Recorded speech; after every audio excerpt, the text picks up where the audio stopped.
Morning Show is on the air. A little sabor. Yeah, I don't think people like being called hacks. You're the güero on the radio. No. Giant Mexican, horn section. Did you have me on your show to berate me? Is that what you're doing now? Give me a freaking break. I'm reacting to Art Bell. Yeah? Oh, okay. Amazing. Do you want to do the Love Boat, or do you want me to do the Love Boat? The Art, I don't even know what you're talking No, here it is. Ready? Watch this. Watch this. It's Windy Wednesdays. Midnight in the desert. I'm Art Bell. Scott Kaplan, eat a fat one, bro. The Sedano and Kap Morning Show on 710 ESPN. The all-new ESPN LA app and on YouTube at ESPN Los Angeles.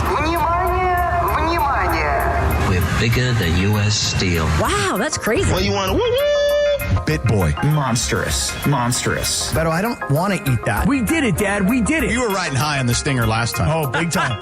Right, that's right. Of course we were. It's Windy Wednesdays on the Sedano and Kap Morning Show. Oh, just one more thing. That is, I'm lubed up a sweat. If you love having fresh, wild meat in your mouth.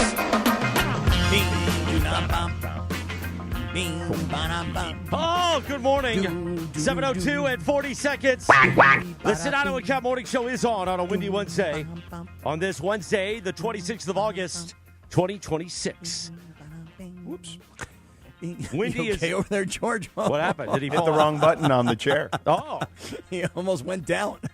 well, Mark Walter's going to go down. Thanks to Jeff Passan. And this forensic account, by the way, go ahead. He has this podcast, right, like that explains in detail what's going on. I mean, it's like 5 or 6 minutes. Like, do you still want him on? Like, do you still want me to text him? Because No, I feel I think- like it kind of explains everything. Yeah, Oh, my so God, it was an hour. it An was hour of explaining it. I watched Yeah. it last night, and I watched Me about too. a half hour this morning. Same. And when you have a forensic accountant coming after you, Tom Gober is his name. Yeah. And this gentleman built a case in 2014 against Mark Walter and began this process. This guy's been salivating, waiting for the moment. So I think, George, we don't need him today, maybe tomorrow. Yeah, we could get 2 days out of this thing. Here's the thing. You said it in the intro. You think Pablo Torre has gone after Clippers ownership. Well, what Jeff Passan is doing right now to Mark Walter is he's laying it all out there for everybody to really, really understand. And if you believe what you heard from Pablo Torre about Steve Ballmer, then you just don't understand how basketball in the NBA can look the other way. If you're going to believe, George, what Jeff Passan is laying out for you, and it's not him by himself, because, Chris, you mentioned the beginning of the investigation in 2014. That's not just the forensic accountant. It's the whistleblowers inside the company that were explaining to people, hey, we're in here, and we're telling you some unethical stuff is going down. So I would say this, the big difference, and this is no disrespect to Jeff Passan, is Ballmer and that world were better at covering the tracks, oddly enough. So Pablo really had to dig. The odd thing is in this whole investigation or what Passan's laying out is Mark Walter left a lot of breadcrumbs. Yeah. Almost in the sense that they didn't think that anybody would ever look. Right. Well, that's kind of the weirdest part of all of this is that, the forensic accountant explains to Passan that when you start to move money around, and let's just not get too detailed because it's very, very complicated. Yeah, it's very complicated. Right. I would just say that the basic way to describe it is they're just playing a shell game. Yeah. Correct. Right. But when you start moving money around, exactly right. The one thing you have to do, I wouldn't have known this, I'm sure most people listening would not have known this, is according to the forensic accountant is you have to disclose this information. Correct. It's critically important to disclose it because, George, look. Because you're moving other people's money. Right. It's an insurance company. And if you're moving other people's money, the people who paid the premiums on the insurance policies, they had an expectation that you were going to be putting it into something that's safe so that when they need that money, you're liquid. Right. And one of the things that is brought up in this Passan podcast is, and the forensic accountant says it, he goes, maybe I should be looking into this Shohei Ohtani thing because what happens if they don't have the cash to pay Shohei Ohtani in the future? So I think we should dig in because we have Keyshawn joining us at 7:30. We'll talk football as we get ready for USC Week 0. So, So basically what you're going to hear from Passan in these clips is that it's about the Dodgers local TV deal. And it's going to start telling you about like the profound competitive advantage it has. Mm-hmm. And because of a bankruptcy court ruling from the previous owner. What was his name? Frank McCourt. Frank McCourt. Yeah. The team was able to shield, compounding years over year over year over year. They will have been able to shield over $1 billion, $1.3 billion from the revenue sharing pool they're supposed to give into based on a valuation that happened during the McCourt bankruptcy deal. Okay, which, so by the let's way, start with. Let me ask you this. But let me just ask you a quick question. As you just described that, we'll hear what Passan says. But as you just described that well, and when you hear people say around baseball, it's not fair. Passan brings up one thing. He says that a lawyer from Major League Baseball told the courts, if you allow the Dodgers to have this sort of a break on their TV deal, you're going to have the Dodgers and you're going to have the other 29 teams. Does that make you think now, like the Dodgers have had this massive competitive advantage financially because of their local TV deal, and therefore how much more money they'd have than everybody else in baseball?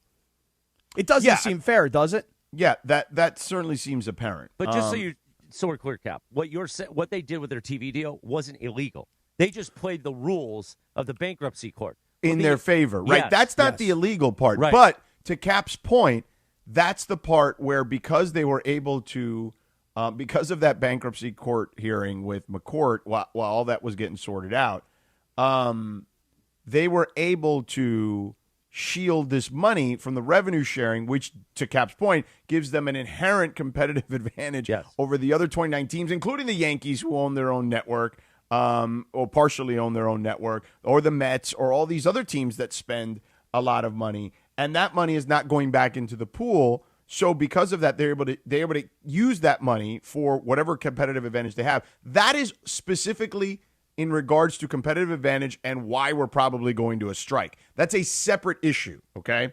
The other issue is the stuff about the insurance premiums. This is a second issue that Cappy was describing, and that is a whole other conundrum upon itself. Yep. So there's two separate issues that they're discussing. Now, are they conflated in some ways? Sure. But for now, what you need to do is, when you listen to this, you need to separate one from the other, because the insurance premium stuff is, quote unquote, potentially illegal. The other stuff is just they got cut a huge break. Okay. Yeah. And that's why the other teams are pissed. Yep. Because this stuff is stuff they already assumed was the case, but now we have more tangible evidence that it is the case. Yeah. So we have this 6.5-minute audio chunk, which really digs in to the cable part of it. We've cut it up into 5 pieces, so it's more digestible. Let's begin, producer Jorge, with piece number 1.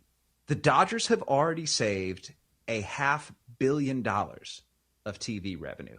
And that's not an exaggeration.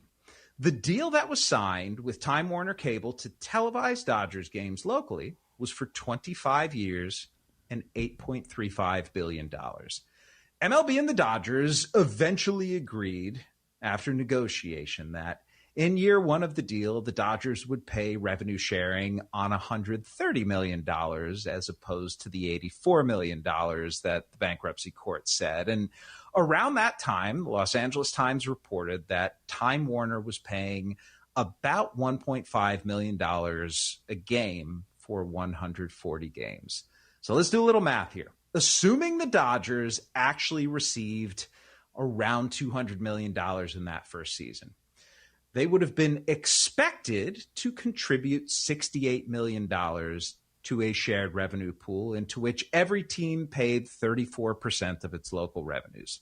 Instead, because that number was $130 million valuation, the Dodgers were charged around $44 million or so. And that's nearly $25 million in year one that the Dodgers were supposed to share and that they wound up saving.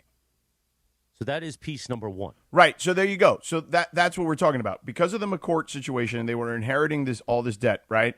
The valuation was $130 million on the television revenue. Okay. They actually made 200. Okay. So they weren't charged their revenue sharing on the 200. They were charged based on the $130 million valuation. Now, as a fan, you're like, hey, them's be the breaks. That's your problem. I get that. But what happens is, and to Cappy's point, the guest on this podcast, who you'll eventually hear, is telling them that the thought process was, someone at the Major League Baseball office told them, hey, if you allow this to go through, then we're going to have a big problem on our hands. We're going to end up in a strike because this thing is only going to compound, and they're going to have way more money than everybody else, including the teams that spend, like I mentioned a moment ago. So they foresaw all of this even when he took the team over many years ago. Right. And think about that. Think about baseball knowing that the Dodgers are going to make more money on their television rights deals than pretty much anybody else in baseball.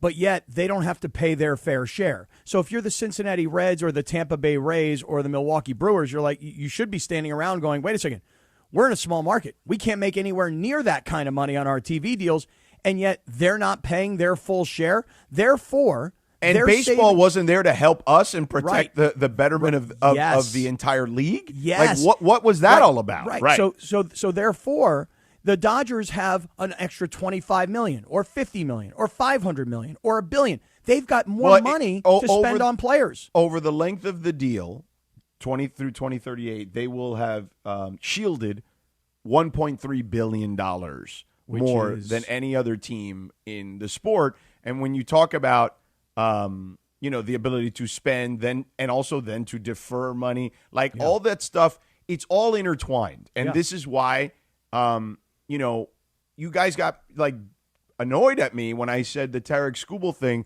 will end up being the cherry on the top of this Sunday of baseball owners and fans and teams all being furious at the Dodgers because of the inherent advantages that they have. And now we see that these inherent advantages baseball might have been in potentially, allegedly, maybe might have been in cahoots with all this. Well, at least, right. or They maybe not certainly in cahoots, but at the very least okay with it. Yeah, they knew what was going on.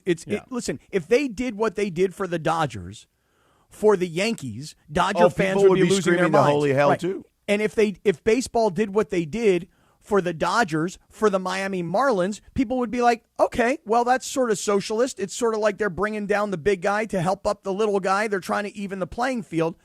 But Chris, let's go on to the next one, because a lot of this stuff, George, I assumed you and me and Chris. Did you just create the Red Scare of baseball? I think you did, yeah. That's right. By the way, I want to play the Russian national anthem, but we don't have time. So right, keep going. We have piece number 2 coming up. Piece number 3 and 4 are really damning, but this builds. So let's play piece number 2.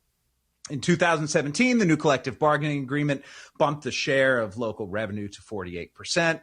The Dodgers' savings jumped even more. Sportico reported that the Dodgers are expected to receive around $320 million in local TV money this year. And that number aligns almost perfectly with our estimates that start in year one at $200 million and account for a 4% annual increase.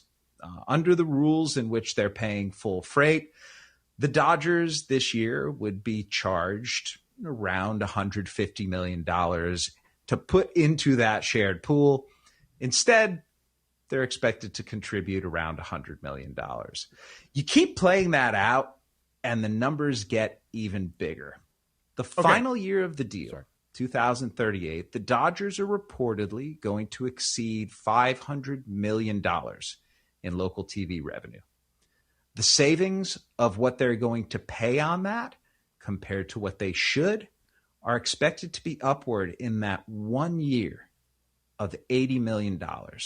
All in all, based on those numbers, the Dodgers, by the end of their TV deal, stand to save more than $1.3 billion in shared TV money. And all that as the regional sports network industry collapsed in baseball and the Dodgers' advantage grew even more profound. And he says right after that, George, he goes, and make no mistake, let me just say, we're going to play it's an advantage. I just didn't know if you and by the way, let me just tell the audience, this is a full reversal from Jeff because now he has new information. Right. For forever, he was the one. Remember, we played audio of him saying that, hey, blame what Cappy was saying earlier. Right. Blame your owner.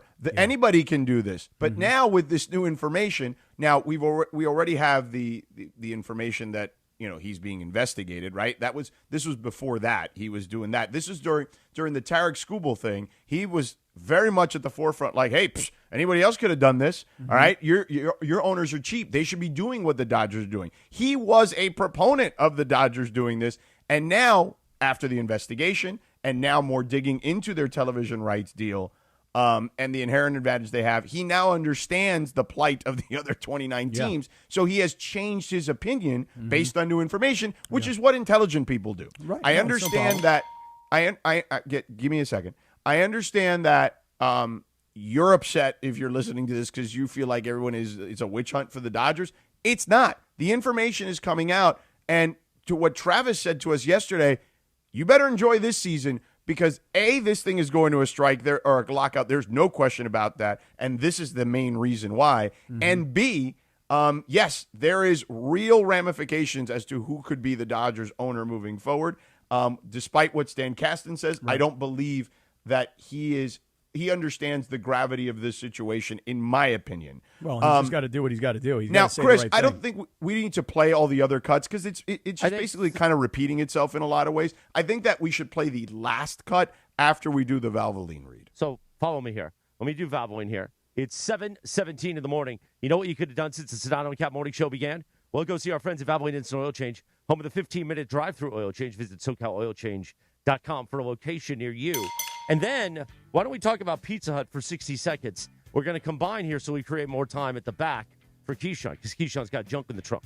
So tell us about our friends at Pizza Hut, and we'll continue this.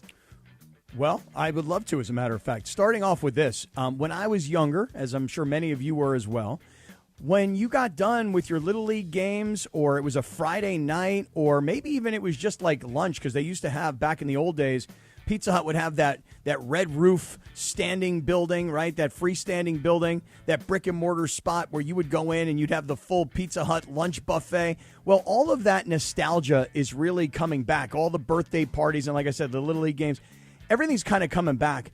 And Pizza Hut is doing that. They've got iconic favorites. Remember the personal pan pizza? Well, it's back. Breadsticks, also the 2-liter Pepsi, all of these products starting at just $4. You can grab a 1-topping medium pie, original stuffed crust pizza for only $11.99. So, listen, I don't know about you guys. I was at the gas station yesterday. Cost me more than ever before. Pizza Hut is giving you the nostalgia of the old school pricing and products. And now they've got some new stuff, too, like the triple cheese mac, which is amazing. They brought it into the studio, and the gooey s'more sticks. So if you're ready to relive the good old days or you want to create some new memories, check out the Pizza Hut throwback value menu. Don't wait, because it's only here for a limited time. Go to pizzahut.com, or I would suggest do what I do. Download the Pizza Hut app and use the Pizza Hut app. It's so easy. If I can do it, you can do it. Get on out there and enjoy some Pizza Hut. Thank you, Cappy. 7:19. So, Sedano, I think we should play number 3 here. It's 40 seconds. And then if you want to play 4 from there or 5, we can go. I mean, if you think it's necessary, go ahead. I think so. And if I can be clear for a second, that's what it was. It was an advantage, a big advantage. And that's vital to all this. As much as other teams could, and you can argue should, be more aggressive in their pursuit of a championship, that does not mean that any team can be just like the Dodgers. I have never said that. I never would say that because it's not true. I have said that other teams should try and emulate the Dodgers' desire to win, and that plenty have greater ability to do so than they choose to in reality. And I'll stand by that contention all day. I thought that was good to pay it off. Yeah, no, it is good, because here's what's going to happen, George, and we'll get to this last soundbite. Here's what's going to happen. Dodger fans, as you know, are very sensitive, still to this day, when it comes to the Houston Astros. Everybody says the Astros were a bunch of cheaters, and they were. Now, the Dodgers, this is not Mookie Betts or Freddie Freeman or Shohei Ohtani.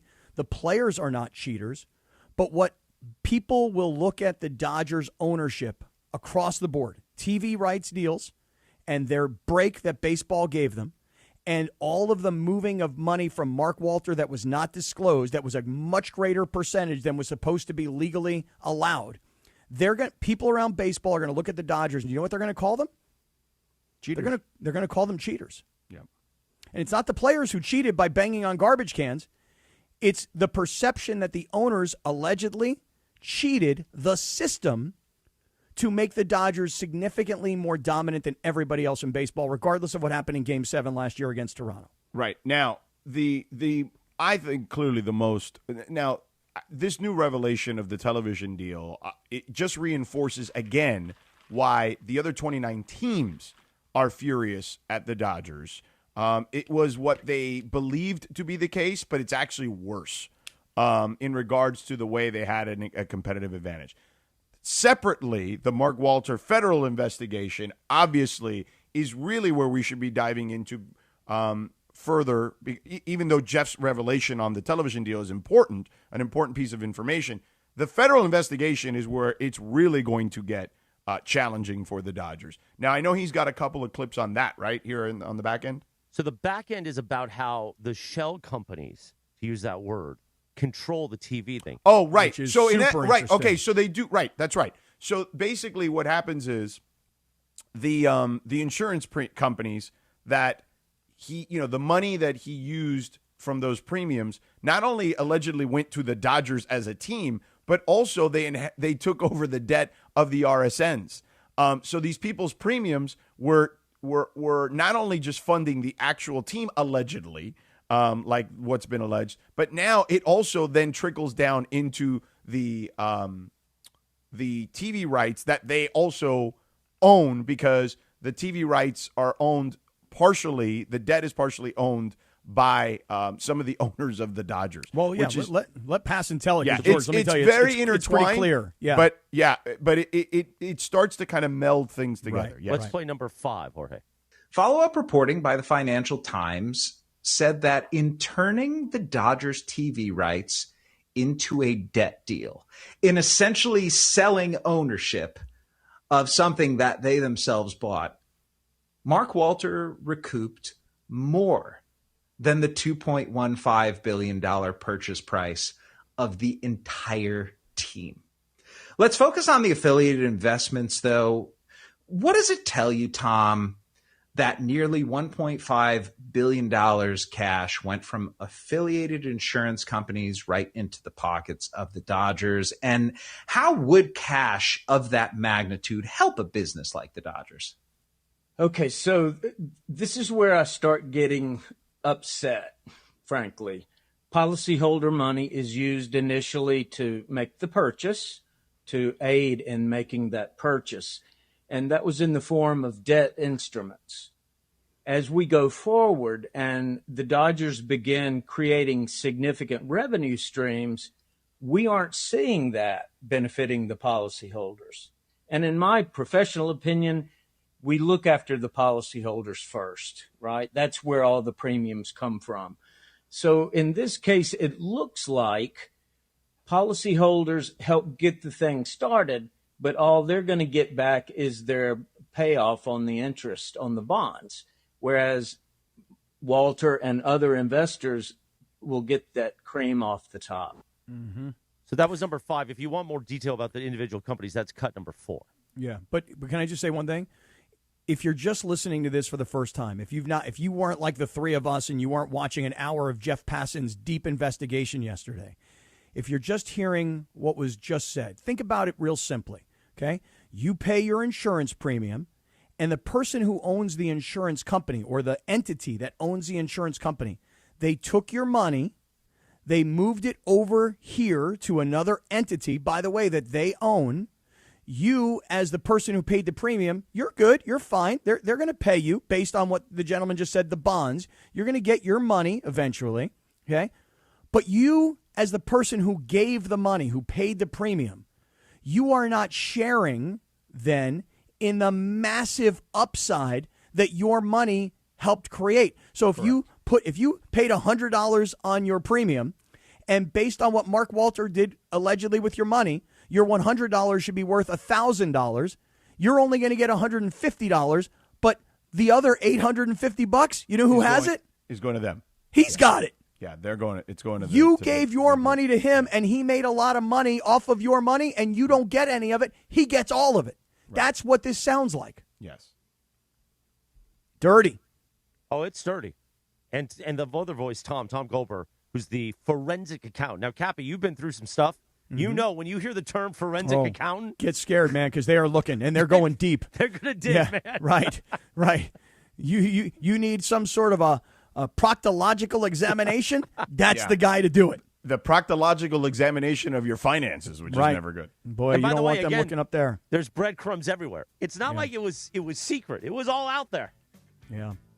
All right, 7:26 in the morning. Here's what we're going to do. We're going to have Key join us and talk a little football coming up in about 4 minutes of the Sedano Kap Morning Show. And then, guys, I think we can get back into this at the end of that and in the 8 o'clock hour and, of course, the digital hour. But, Cappy, let's talk about your friends at the Wellness Company, please. Oh, yeah, let me do it. So I've got my medical emergency kit right here, and I'm going to recommend to everybody yet again. And by the way, I better take my own advice because my daughter is going back to Cal Poly SLO. She's been up there now for a couple of days. And don't you know that as soon as she got there and she's around all the other kids and they've all come back from their summers as well and they start partying, she gets sick. She's got a cold. So if you've got that sinus infection, what do? Well, first thing you might do is call your doctor. That takes time. Hopefully you can get him or her on the line. Then what do? Then you got to go stand in line at the pharmacy, and there are other people that are coughing and they're choking, and you're like, oh, God, I'm getting their germs. And then you got to deal with the pharmacist, and then maybe you got to go to urgent care. The bottom line is you're wasting time. That's what the medical emergency kit does for you. It buys you time. So if you get sick, a sinus infection, some sort of a urinary tract infection of some sort, any sort of thing like that, you've got the medication already here inside your medical emergency kit, which means you can start taking your medication immediately. And then you say, well, how do I know what to take? I mean, I know when I need a Z-Pack because I've got an infection and green stuff's coming out of me, but what am I supposed to take about these other ailments? Well, that's why you go into this guidebook. The guidebook tells you, here are your symptoms that you're describing, and here are the medications that you have. And by the way, if you're not confident in that, there's a telehealth professional standing by waiting for your call. So do this. Go to urgentcarekit.com/710. urgentcarekit.com/710. Use our promo code, and you're saving $45 on the medical emergency kit. Everyone should have one. Every family should have one. Every college student should have one. It's the medical emergency kit, and you get it at urgentcarekit.com/710. Thank you, Cappy. 7:28 on a Wednesday. A windy Wednesday. No windy today. He's in Scotland. Spankin' Whitey. He'll join us soon. But Keyshawn Johnson, the man at Troy, will join us in 4 minutes from right now. Then we'll get back to Mark Walter, Jeff Passan, and this whole Michigash. It's a little dirty, allegedly. That's next on the Sedano Kap Morning Show. The Circa Million Pro Football Challenge is back. The greatest football contest in the world, coming straight at you from the greatest sports destination in the world, Circa Las Vegas. A guaranteed $6 million is up for grabs with a cool mill and the coveted blue jacket going to the winner. And hey, if you suck, no prob. Come in last and $100,000 is coming your way. It's $1,000 per entry, max 10 entries per person. Enter in Nevada, play from anywhere. Learn more at circasports.com. Circa Las Vegas, the time of your life. Summer is sizzling and the August deals are at Northridge or Wonders Toyota. It's Bethel Durant, and I love my Camry Hybrid. And right now, you can lease a 2026 Camry SE Hybrid CVT for $359 a month or 36 months plus tax. $359 for a new Camry Hybrid? Come on now. It's got to be Northridge and Wonders Toyota. Lease based on 2026 Camry model 2561 with total SRP of $33,808. Lease in purchase amount of $21,964. $29.99 due at signing. Includes first month's payment and $750 acquisition fee. Security deposit may be required. Unapproved credit, tax, title, license, or extra. Excludes dealer doc fee of $80. Offer ends 8/31/2026. Buenos dias. You're in charge of ordering boxes. Small boxes, big boxes, really big boxes. You're in charge of tape, labels, mailers, bubble wrap, extra bubble wrap. Just for fun. You're in charge of warehouse cleaning and safety supplies. Good thing there's Uline. Thousands of quality products for your business and warehouse needs, always in stock, ready to ship same day, and backed by Uline's legendary 24/7 customer service. Uline makes it easy because you already do enough. Uline. We warehouse for you. We expect our information in real time. US Med carries continuous glucose monitors, which provide real-time readings of blood glucose levels. US Med is an approved provider for Medicare and over 500 private insurers. So call 888-665-0696 today for a free insurance and Medicare benefits check as easy as... That's 888-665-0696. Hey, it's Kirk Herbstreit. When it's game time, you need a good playbook, especially in the kitchen. Because when a crowd wants wings, fresh pizza, and mouthwatering sliders, you better have options in your kitchen. With Frigidaire range, you get over 15 cooking modes, including stone-baked pizza, air fry, and air sous vide. Your game time MVP combo, built right into your oven. Available at the Home Depot. How doers get more done. 7:31 in the morning. The 13th annual SoCal Hyundai ESPN LA Golf Classic presented by Vista Paint is back this Friday. Tune in for the all-day live broadcast at Black Gold Golf Club in Yorba Linda. Proceeds benefit the V Foundation for Cancer Research. Brought to you by Blue Ice Vodka. That's our friends from Blue Ice who will be out there. Blue Ice Vodka, pure as the Tetons, Jack. Keyshawn joins us in 2.5 minutes from right now. Good morning. Being a sports fan in Los Angeles can be unpredictable. Your ice cream shouldn't be. For over 80 years, Thrifty has delivered the exact same legendary experience right down to our signature cylindrical scoop. It's the brand this city was raised on and the easiest call you'll make on game day. Skip the debate. Just grab the carton everyone already agrees on. Thrifty Ice Cream, a California classic.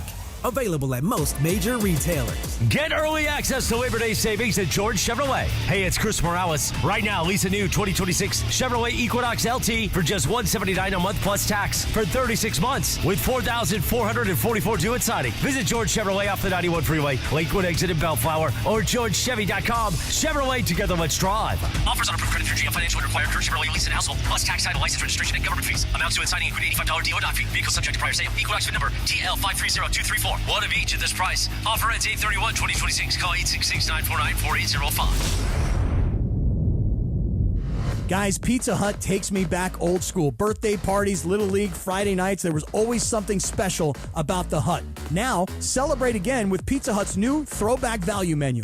Iconic favorites like a personal pan pizza, breadsticks, and a 2-liter soda starting at just $4. Feed the family with the original stuffed crust pizza, $11.99 for a 1-topping medium. Try new additions like triple cheese, mac and gooey s'mores sticks. Go to pizzahut.com or order now on the Pizza Hut app. Progressive knows there's no one more important to your team than your pet. They're like your top draft pick.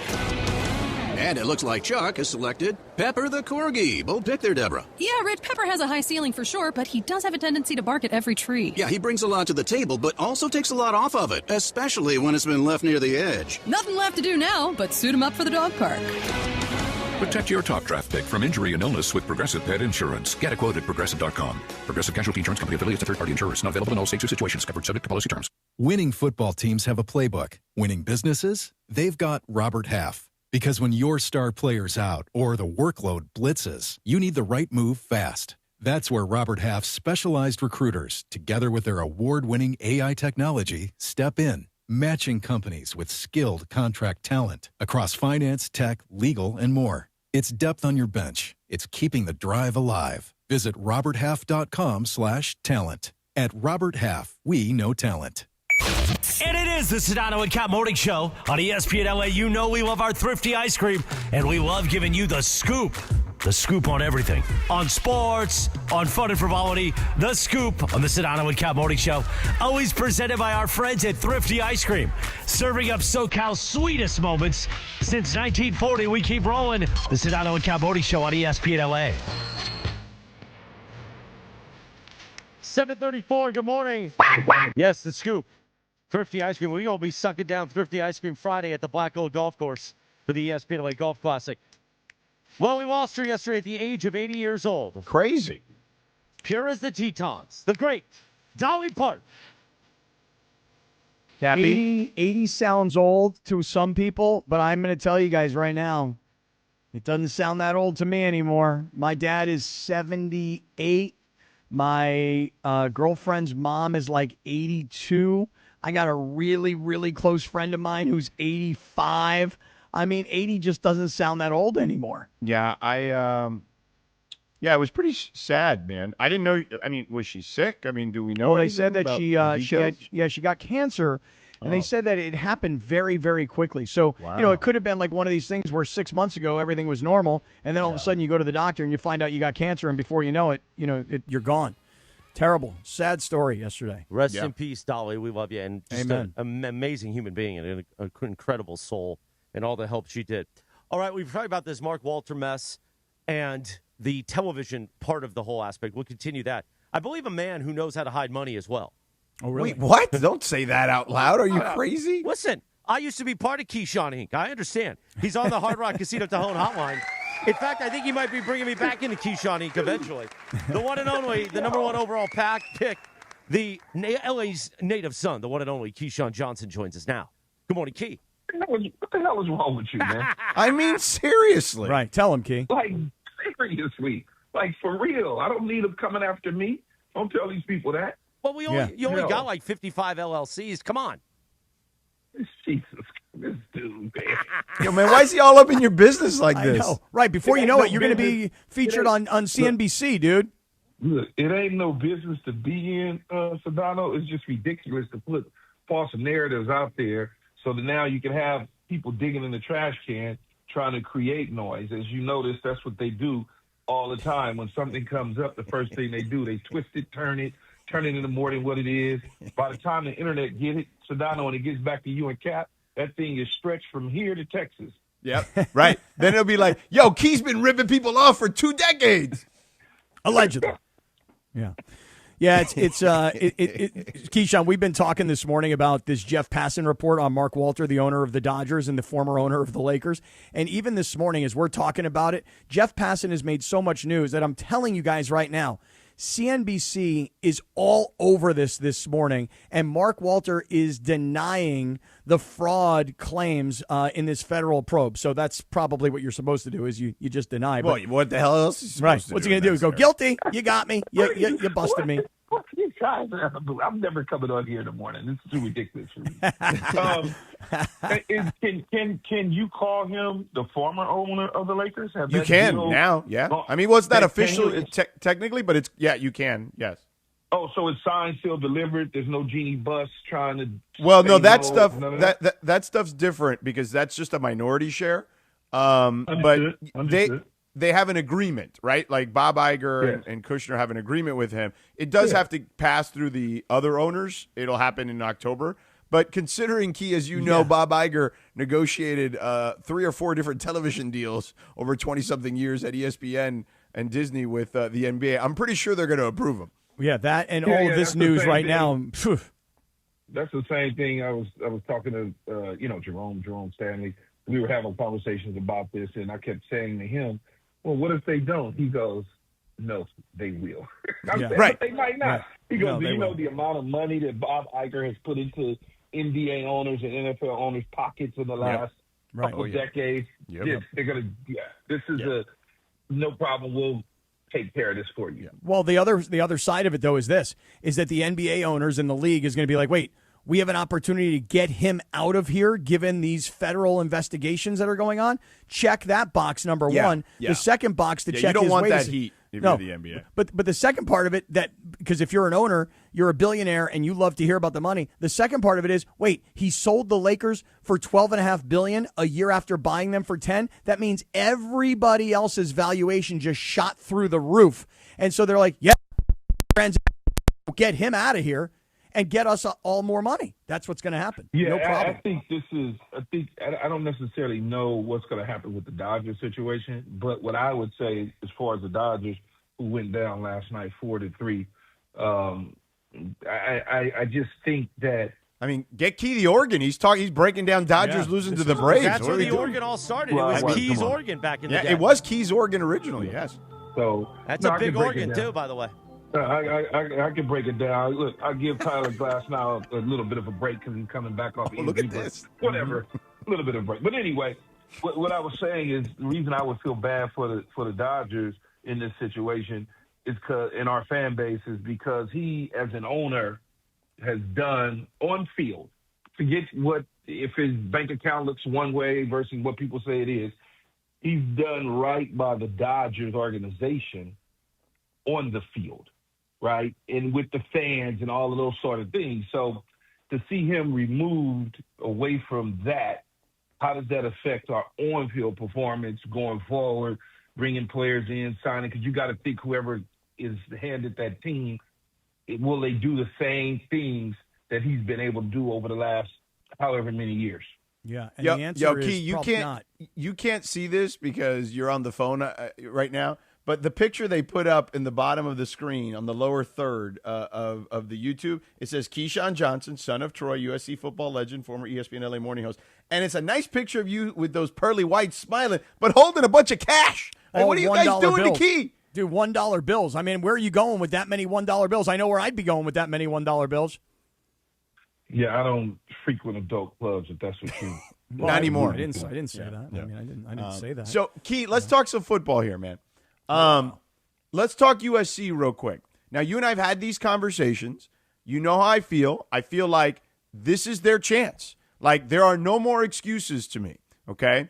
I feel like based on a quarterback who's coming back for the third season, right? He played a year and a half, basically. But he's going to start his third season with the team. It's very rare that happens in college football. They've done a good job of getting bigger on the lines of scrimmage. We know they have the skill position players. I know the schedule's tough, but they got to win at least 9. And honestly, if they win 9 in the Big Ten, they're going to be a borderline playoff team. If they win 10, they're in. I think this has got to be the year they make that kind of noise. Well, let me stop you in your tracks before you go any further, Sedano. You said it win at least 9 in the Big Ten. That's all they got is 9. So, well, I'm saying 9 overall, but 9 considering they're in the Big Ten. Yes. Yeah, look. I think you start off hot, right? You take care of business against Fresno, or San Jose and Fresno in Louisiana. You're on a 3-0. You go to Rutgers, which is a long flight, but it's whatever. Rutgers, I don't think, is the same type of team as USC. So you come back home against Oregon on September 26th. Therefore, now all of a sudden you're looking and staring at 4-0, and I'm sure by then Oregon's undefeated too. So you got 2 primetime undefeated teams out of the Big Ten, number 2 versus USC, wherever they're ranked at. Now you're looking down the gun barrel, right? Because Oregon comes to you, Washington comes to you. You take care of those 2 games. If you can, let's say you split those 2, Oregon, Washington, and then you go all the way to Happy Valley at Penn State in October. I don't know what the weather will be. I'm assuming early October it'll be okay. Mid-October we're at Wisconsin. That should start to be a little cold. I don't know what type of team Wisconsin has. I only can assume that their coach is on the hot seat as well. Well, I mean, I don't know because of the transfer portal. We don't know. No, I know. But I think they'll be. We know they look. For all no, we you're know, right. Aaron Rodgers may opt out and come back and be the quarterback. Right, exactly. I don't know. So that could happen. You got that. Then on Halloween is the big one. Here's the big one. Halloween night on a Saturday night in Los Angeles, you get the mighty Ohio State, the Ohio State Buckeyes coming into town before you go back to on the road all the way to Indiana. And so you start to look at it. Then you obviously play Maryland, who popped you before, and then you get a new UCLA team with a new head coach with a pretty good quarterback in Nico. I believe, though, they're a 10 possibly win team, possibly. 9 sounds about right, but 9 may not be enough to get you into the college football playoff. Yeah, but I don't really know. 9 wins. It may not be. No, you're right. It may not be, but I think if there was a team that let's play this out. Let's say those 3 losses are 1 score or overtime or something like that, and it's like Ohio State and Oregon and Indiana. Let's say it's those 3, okay? And those teams are going to be in the playoff, okay? The Big Ten is the best conference right now, okay? And because of that, I understand that the committee has a lot of different metrics. They use this, that, and the other. They're still human at the end of the day. They're going to look at that and say, well, USC is more deserving than the second Big 12 team. You know what I'm saying? Like I do think that. Well, that second Big 12 team might have 11 wins though, Sedano. Right, but it may not be. But it may not be as impressive, right? As a resume. No, it's going to be impressive because the Big 12 teams do play some power teams that they may pop. All of a sudden, you look up. They're not going to tell a Baylor team, which I don't know what Baylor looks like. Right. No, you're just not going to tell a Baylor team Yeah. that's a decent team, a TCU team that's a decent team that opens up on Saturday in Dublin against North Carolina and Bill Belichick. And if they run up the score there, that's an eye popper for people that are looking and make these votes. So I just don't know. When you start talking about, yes, the Big Ten potentially could be the best team, considering that the national champion came out of the Big Ten, and then you have Ohio State that's sitting there, Washington and Oregon. You have those teams, 4 or 5 teams that are in the Big Ten conference that we look at and we say, oh, wow, the Big Ten is the gold standard. We used to do that at the SEC because everybody hid behind Georgia, Alabama, and LSU, and then to a degree Florida for a minute there. I don't know that the Big Ten is strong enough to have multiple like 5. 4, you're saying 4 of the 12. Yeah, it says right. 4 of the 12. Look, Ohio State, I could see being in there. I don't know what Indiana is. Indiana, for all we know, they had a miracle ride last year, right, and they come back down to earth. Mm-hmm. Penn State getting Campbell over from Ohio State may turn into something because the area is rich. They brought in and he's a good coach. Transfer portals, and he's a good coach. Yeah. We know what Oregon's going to be. Yeah. We assume Washington is going to be in the mix. Yeah. I'm assuming UCLA is going to be a lot better because I like the coach and the quarterback. Yeah. Then you start playing around with some of these other teams. I don't know what Michigan State is. I have no idea. Not good. They were not good before, but they got a new head coach. Chip Kelly's the offensive coordinator. They bring in Fitzgerald, who's a longtime Big Ten coach who understands the area, the recruiting base. So I'm just saying I don't know if 9 is enough for USC to climb into the college football playoff. Although, what I would say, Sedano and Cap, is when you first started talking about this, you started talking about SC's talent and stuff. You know, and you know how I am about coaches. I'm really hard on coaches. Mm-hmm. I saw Lincoln Riley in Cabo, and we had a sidebar conversation a couple months ago. Fancy. And he told me, I asked him about the quarterback. And he looked me in my eyes, and he said to me, he goes, you know, like he's really my good friend now. So he goes, Key, we got one. And I asked him about that quarterback versus some other quarterbacks in the country that they're touting as the top guys. And when he said to me, he can play, he's going to be all right, he can play, I believed him. He wasn't selling me. He wasn't John Gruden me. He actually, he made me believe him. Yeah. I knew you would laugh at that. You love that stuff. But I really believed him. And so whenever you have a quarterback, check the box. You're going to be successful. Well, actually, real quick, quarterback. Yeah, no, I'm with you. And it's third year in the system, which is very rare. Now, Cappy does a Gruden impersonation. Considering I don't want to. Come on, man, you got a great thing. It's good. But it's not. It's good. I've already heard it, and it's not. It's not good. Hey, when you hear a half-assed Gruden impression, it just makes you get all nervous. Key, let me ask you this though: you do have a quarterback, as George points out, third year in the system. Check that box. Your offensive line that USC returns this year is virtually intact from a year ago. Your running backs, you got a nice group of running backs that really emerged last year. Yeah. The only thing that USC on the offensive side doesn't really return, and this speaks right to you, man, is their top wide receivers. I mean, like the top guys who they had last year, those guys have all gone on. I'm not worried about that. So I guess my question for you would be, did Lincoln talk to you about, because look, think about it. Quarterback, check. O-line, check. Running backs, check. What about wide receiver? Because these are all essentially new guys. A lot of these guys transferred in. What do you know about that? I think the receiver position will be pretty solid and sound. Dennis Simmons, the receiver coach, has been with Lincoln Riley forever, all the way dating back to Oklahoma. He gets guys ready. Guys get drafted. They come in as freshmen. They learn how to play the position. I don't worry about the receiver spot because it's one of the fastest positions to transition from high school to college football or from another system to this system. It's pretty easy. I don't worry about that. The only thing you got to do is catch the football. If they can catch the football, I don't worry about them getting open because the system will allow them to be open and get free access. And it's all about the scheme and what they do in the air raid. So I don't worry about that much at all. Defensively, though, getting Gary Patterson over, that's the part that I'm going to really be looking at. Because I understand he has a reputation as a great defensive mind as far as the college coaches are concerned, but I've never known his defenses to ever be lights out, solid, rock solid, and top with.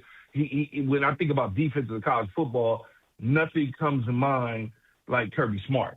Kirby Smart. Oh my God, Kirby Smart.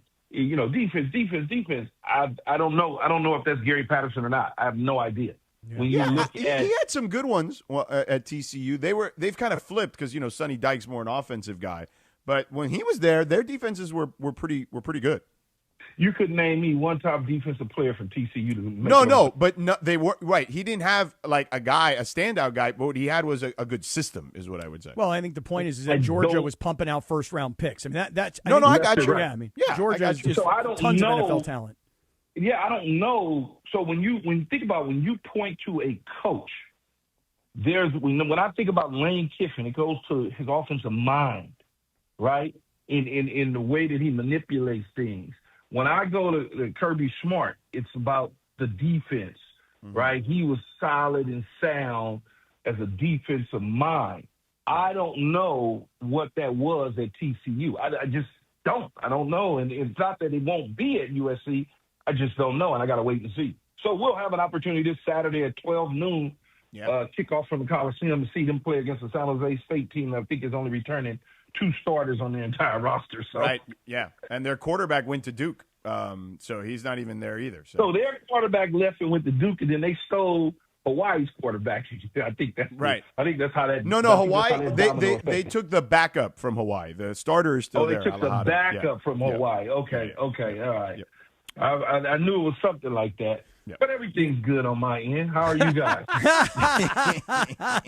Hey, Key. All is good. When you saw Lincoln Riley in Cabo, were you wearing those little swim trunks you used to wear into the studio?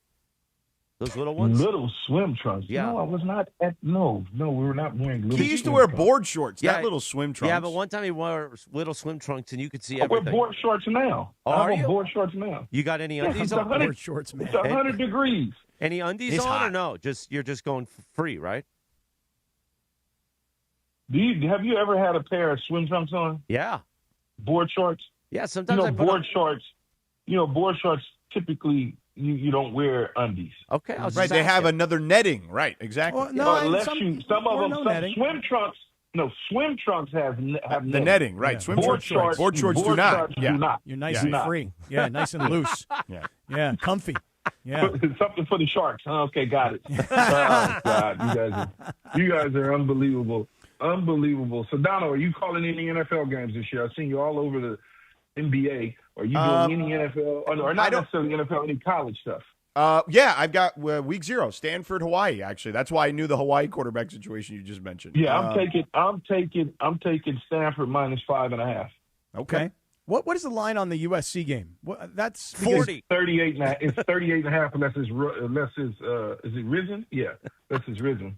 The reason I ask is everything we were just talking about with regards to whose quarterback is where and whose backup quarterback transferred here and who are the remaining starters and who's back. Dude, if USC doesn't blast San Jose State, I'm going to take USC. I'm going to lay the 40. They're going to blast them. I'm going to lay the 40 points. Yeah, I think again they have 2 starters coming back from their entire team. Yeah. So I don't know that SC.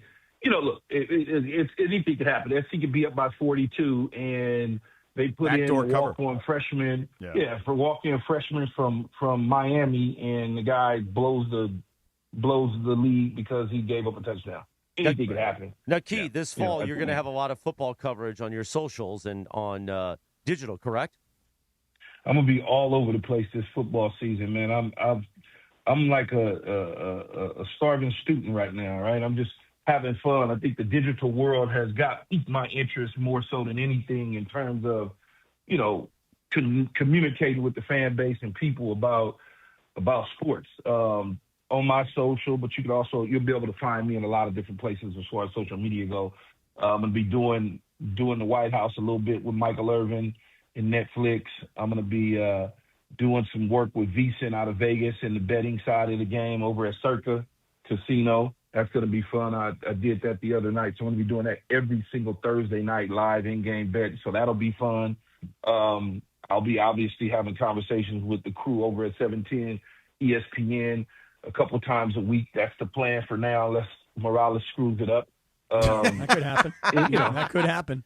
By the way, Key, I saw that Michael Irvin, his production company, I'm sure you saw this too, gave that kid from Miami, the running back, his mom who's scared to fly, and she drives to every game. He gave her a camper so she can go in. It's going to be like part of his production deal where mom's going to go to every game in his senior year. It was kind of a cool deal, I thought.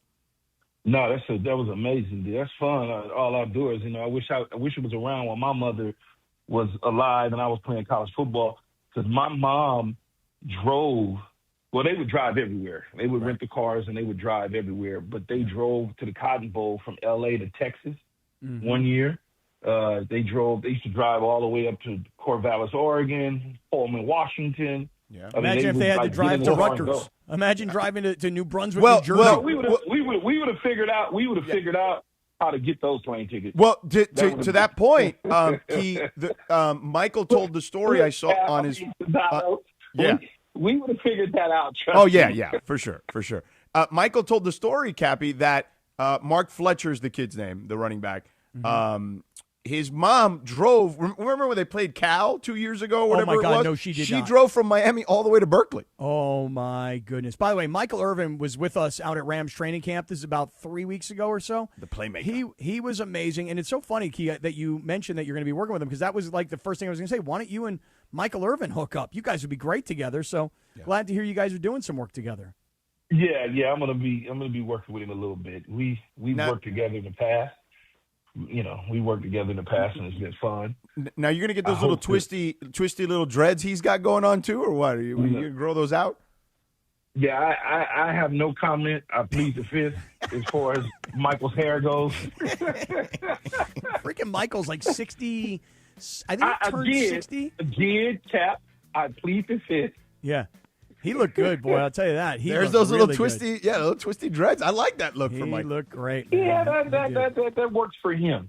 For him, it works. I don't know that it would work for me and you, Sedano, but it works. No, it would for definitely him. not work for me. And I would venture would say it wouldn't work for you either. But No, you know work what? for me, Our crack social team, I'm sure when we come back from break, we'll have a AI picture of you with those Michael Irvin twisties on. I'm sure Morales is certainly working those things up. But it was fun, fellas, talking to you. I've given you 30 minutes of my life. I don't know that I want to continue to give you more. By the way, Cap, who's your pro football team? Who's your team?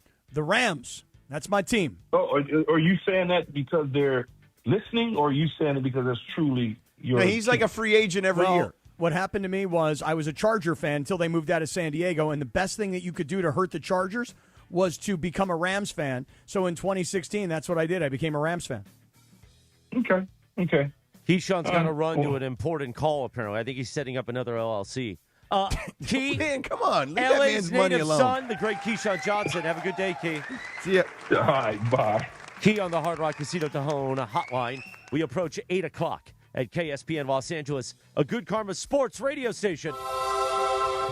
Oh, God, I love Key. He used to wear those board shorts in here. You could see things, Cappy. Stop. Quack kids are going to school right now. Did you give him any of your powder? He doesn't need powder. Okay, well, because when you're wearing board shorts with no panties. No, he had the cocoa butter in there, you know? Oh, Yeah, okay, he doesn't need the talc. Gotcha. Let's talk about our friends, guys. Football season is here, and Prize Picks has you covered. Yeah, listen, Cappy, it's very simple. If you want sports action in the state of California, Prize Picks is the place to be. And all you got to do is download that Prize Picks app, use the promo code Cappy, K-A-P-P-Y. You get $150 instantly in lineups if you win your first $5 lineup. Yep, you heard that right. Download the Prize Picks app, use the promo code Cappy, K-A-P-P-Y.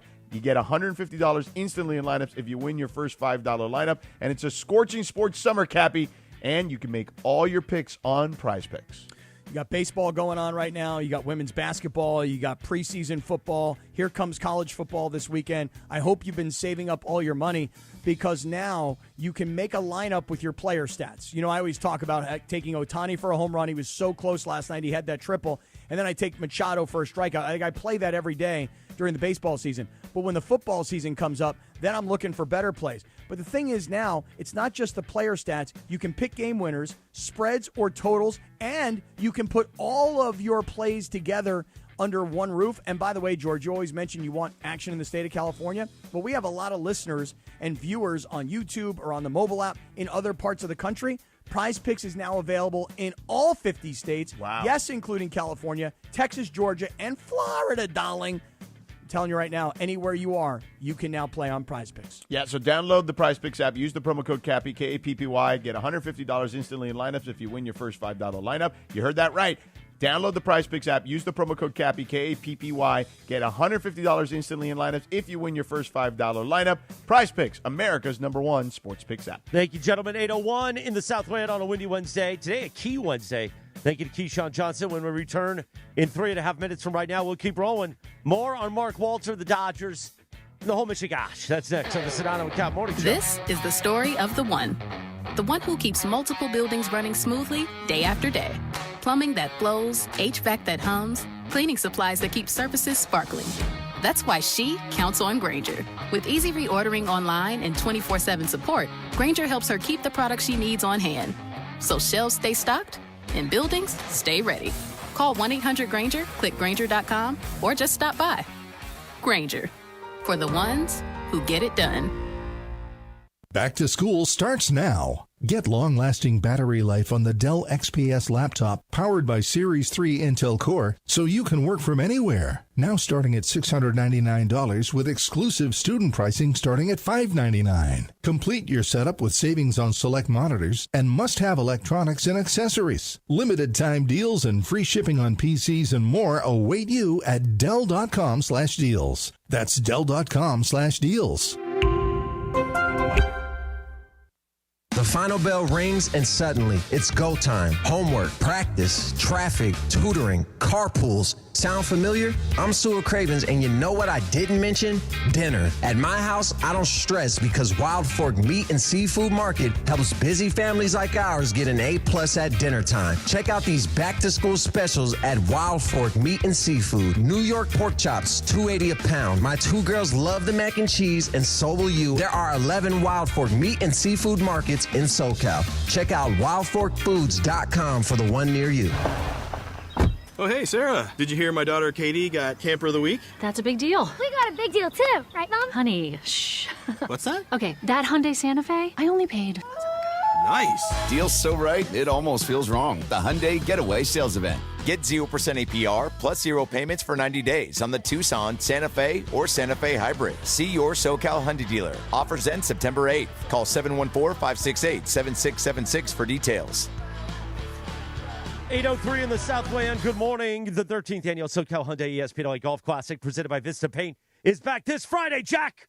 It's only in a few days from right now. Tune in for the all-day live broadcast at Black Gold Golf Club at Yorba Linda. Proceeds benefit the V Foundation for Cancer Research. Brought to you by our friends at Valvoline Instant Oil Change. Valvoline Instant Oil Change, home of the 15-minute drive-through oil change. Visit SoCalOilChange.com. I just had to finish it myself. We're back on the Sedano and Kap Morning Show on a Wednesday, 1 minute from right now. Okay, all signed up. Easy. Now let's run payroll. What the? Hey, girl. I'm you with more gusto. Nice. Who's that? New social media manager. Hired and onboarded with gusto. And spoiler, we're kind of famous now. Wait, we're famous? Oh, well, I'm famous. Payroll, benefits, and HR. Designed and built for small businesses. Choose a future with gusto. Less than 4 in 10 kids aged 6 through 12 are playing sports regularly. 4 in 10 kids? Let it sink in. Just 4 in 10 kids. ESPN is building a nationwide coalition powered by Disney called Take Back Sports, with the purpose of training more coaches, expanding access, and creating community-driven sports programming that puts kids and fun first. We're working on that story. We hope you'll join us. Visit takebacksports.org to learn more. This is the Angelica's Insurance 8 a.m. hour of the Sedano and Kap Morning Show on ESPN LA. Good morning, guys. This is Angelica, and this is the 8 a.m. hour of the Sedano and Kap Morning Show on ESPN LA, presented by Angelica's Insurance. Every team needs a strong defense, and we got you covered at Angelica's Insurance. From auto and home to business and life, we have a plan just for you, even DUI and SR22 coverage to get you back on the road fast. Visit us at angelicas-ins.com for a free quote today. And now, the 8 a.m. hour of the Sedano and Kap Morning Show, powered by Angelica's Insurance. And Sedano, please pump the brakes, sucker. The Angelica's Insurance 8 a.m. hour.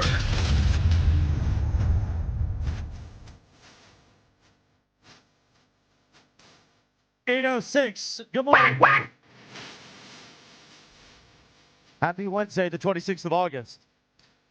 Cappy, sometimes we got to play these oldies. On this day in 1973, the number one song, a group called The Stories. This one was called Brother Louie. Louie was in some trouble, like Mark Walter, man.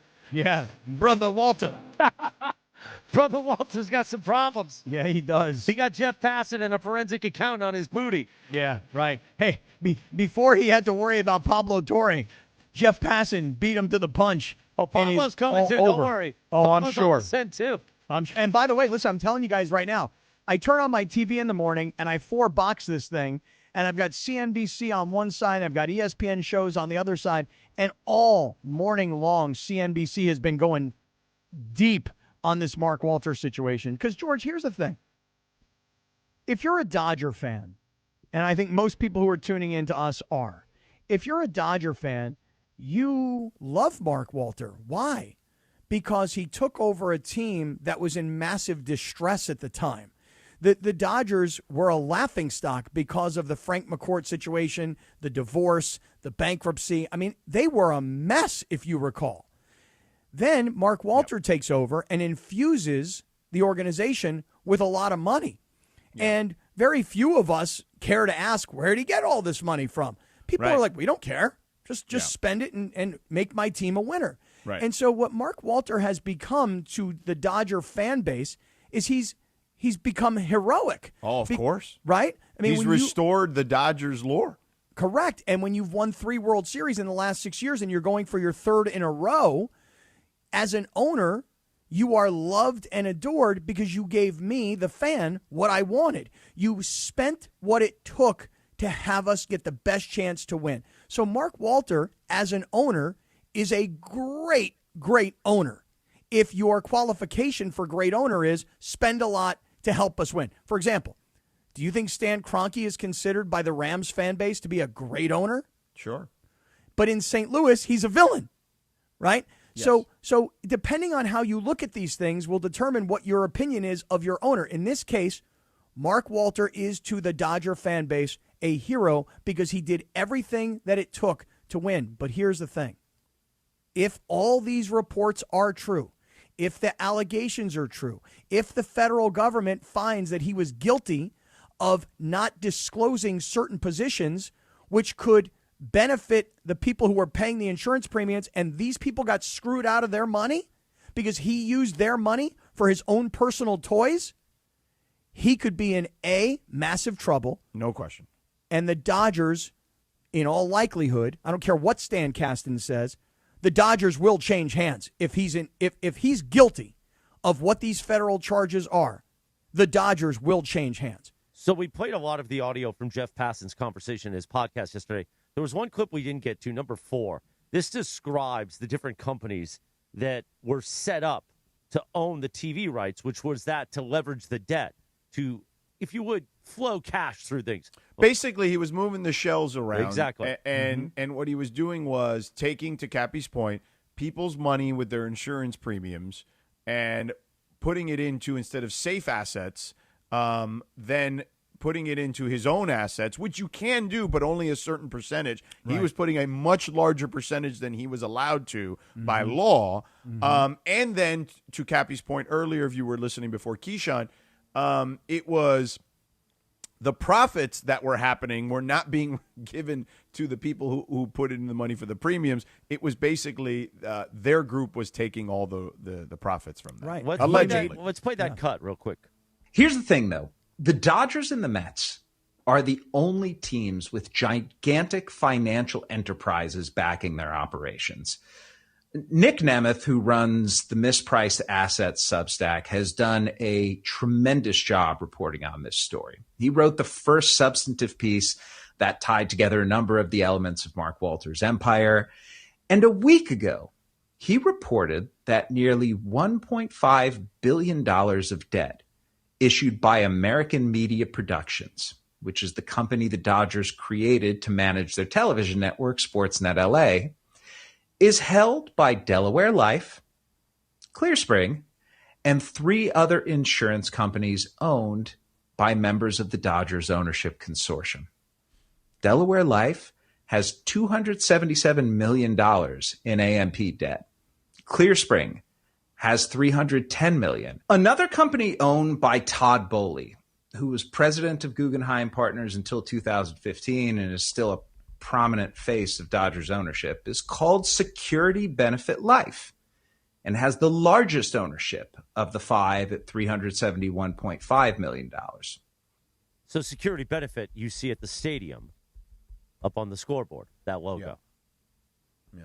So, again, without everybody here being an economist, without anybody here being a forensic accountant, and with everybody here just listening to the reporting that's being done and knowing Jeff Passan's reputation as a journalist, all of this that he's talking about seems to be evidence to prove that when you're moving money around from one company to another company and you own all of these companies and you're able to take this money and invest it into the Dodgers, as a fan, you're like, that's awesome.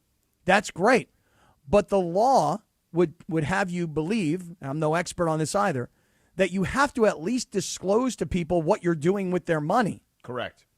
And then if you're using other people's money to make a lot of money, but the people who put in the money don't get to share in the upside, that also is a massive problem, because that leads to the allegations of fraud. You're not telling other people what you've done with their money. And by the way, let's say, George, I put $100 into an insurance policy that Mark Walters' companies own, and his job is to reinvest that money so that eventually my money is liquid. Well, guess what? If he told me that he put my money into the Dodgers, today I'd say, well, you bought the Dodgers for $2 billion. They're worth $12 billion. Where's my cut in all of that? Right. So in the end, if, and I'm going to keep saying, if everything gets proven out to be true, you know what Mark Walter will become in the world of baseball? He'll become a cheater. He cheated, according to the allegations, he cheated the system so that he had more money coming from other places that he could put into the team, and that is a complete competitive advantage, and Passan said the exact same thing. But as people would say, and to be on the Dodgers side of this, he is cheating within the rules that were laid out to him. The problem, and you said this, is the federal probe into what he's doing with his insurance companies. So I see the YouTube chat. A lot of people are saying, well, what's the big deal as long as the claims are paid? Correct. But you still can't do it, because that's what happened in 2008. The housing market eventually caused an insurance issue, which caused the entire economy to almost collapse with AIG. Because you can't just leverage without telling people. Right. You for sure you have to disclose. And number two, he was using way more money than he was allowed to legally by law. Right. You had to disclose that. Yeah, and you have to disclose that part too. And the fact is that the people were being paid their interest, but he was then taking their money that was being that the revenue was growing exponentially and paying only their interest, as opposed to what one would assume based on an investment that you would be receiving whatever the investment was, or whatever the profits of the investment was. And to make the matters even worse, was not disclosing any of that allegedly as well. Yeah, this part about not disclosing. That's the big part of all of this. It's such a huge problem. And look, here's the thing. Let's just. You have to be transparent in these scenarios because it's people's money. Right. But here's the thing. I mean, this is why people end up, again, and I'm not suggesting this is what's going to happen to Mark Walter. This is why people have ended up going to prison because the federal government has investigated them over their dealings with other people's finances. Right. Hey, Jorge Briones, can you hear? Primo I hear just showed up. Primo just showed up here. Hey, Felipe. Buenos dias. Buenos dias. Should I say that? I'm going to have to get up and start closing windows here. Look, I'm just here to tell you guys that if you're a Dodger fan, you don't want to hear this. You will defend your player even when he's a jerk. You will defend your owner even when he's a cheater. Okay? I'm just calling it like I see it. Okay? Don't hit me with this, you're the Padre guy.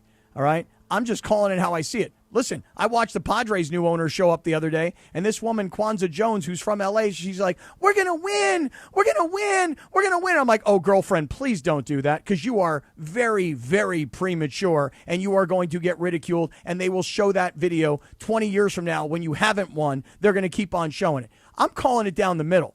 Mark Walter is a multi-billionaire who, according to the allegations, was able to take other people's money and build a sports empire and make a fortune while everybody else who gave him their money only made a little teeny tiny bit. And he never, according to the allegations, disclosed that to people, what he was doing with their money. That's dirty sounding and maybe proven to be dirty. It's like a lawnmower in the butt. Wait, hold on. I'm going to go close the window. It's like a lawnmower during a sports radio morning show in market number 2. Some things just don't fit. Actually, I love it. I think it's great. Do you know in Houston, I think Travis was on the air. We put it's a long story, but we put a live lawnmower in the studio. And this was before YouTube and all. I don't even know why we did it. It was just a bit. We did wacky bits all the time. So, Cappy, that's why you should get some sort of splash pool.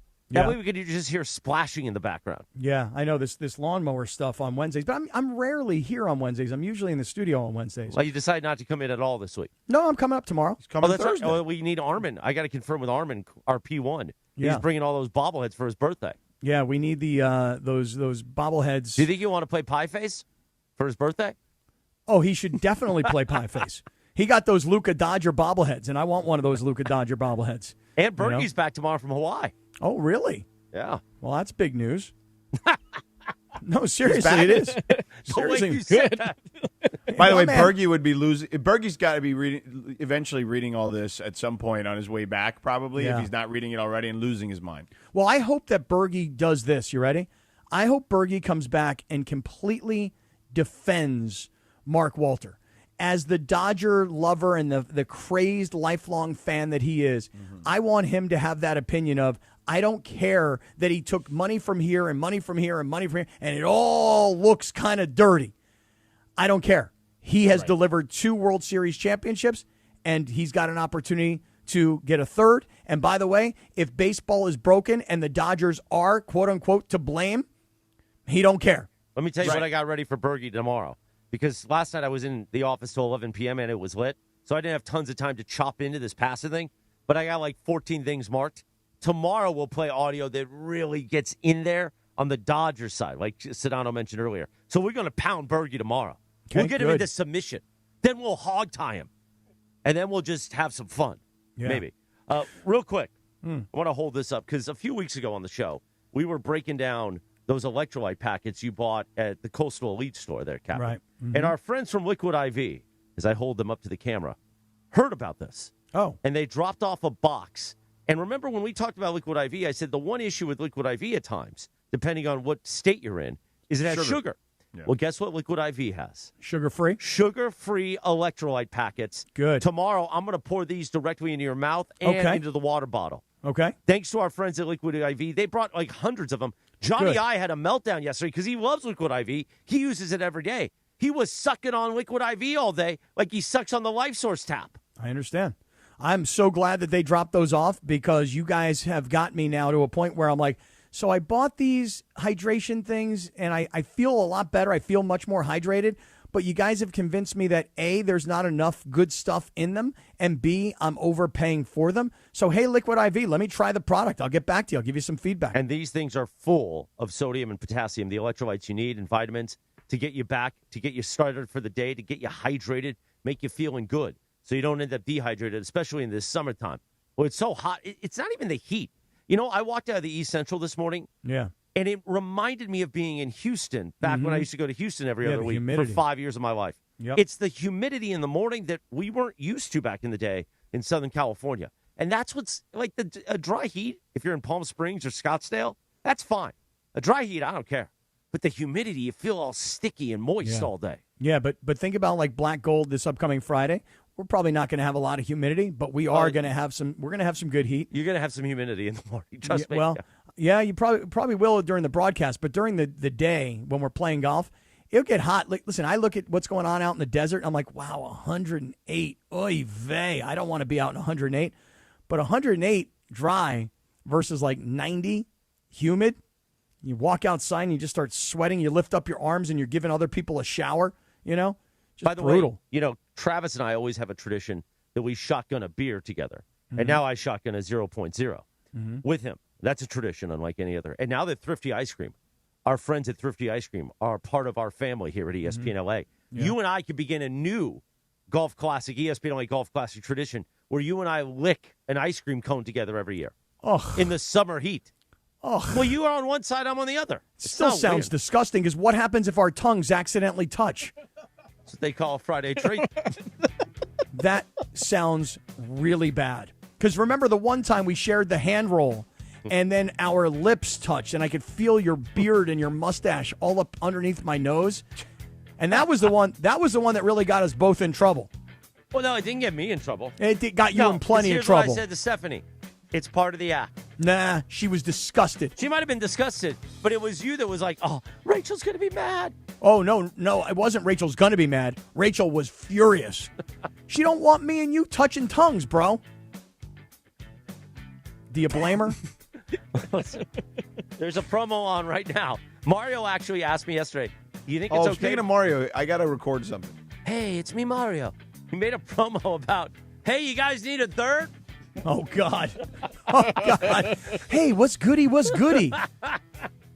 We'll play that promo coming back. Why not? 8:22 in the morning on a Wednesday. Good morning. The Sedano and Kap Morning Show. Let me tell you about my friends at LifeSource. I talk about Johnny I sucking on that tap. I get out of the shower, I do a happy dance, and then I suck on the tap. Exactly right. You want to be able to suck on the tap. You want clean city water. You don't want all that dirty water. You don't want to be a city water sleazeball no more. Esquivoso. By the way, Pepe in with Mason in Ireland today. Mace is back for vacation. Pepe's here and Michael Thompson. Pepe, ESPN Schivoso will be here. And Pepe knows, even Pepe at his older age, he can suck on the tap because of the great friends. And look at that, the great friends at LifeSource. Get a whole house water system, would you? 800-WATER-99, LifeSourceWater.com. No more city water, no more choking on that chlorine. No more feeling gross when you get out of the shower. Be free. Be able to drink water right from the tap. When you're making your coffee in the morning, you fill up your little, your little coffee carafe or carafe, whatever you call it, and it's all milky and cloudy. You don't want that. Don't you want clean city water? Right out of the tap. LifeSource got you covered. The most important appliance right next to that air fryer that you cook all that chicken in. LifeSource Water. Get a whole house water system, will you? And if you don't believe John Ireland and I, look up their 5-star reviews. They're legit, Jack. LifeSource Water, 800-WATER-99. Visit LifeSourceWater.com. Did you write that phone number down? If you're in the car with the kids, take their lunch bag. Hey, kid, you don't need lunch today. I need to write down this number. 800-WATER-99. LifeSourceWater.com.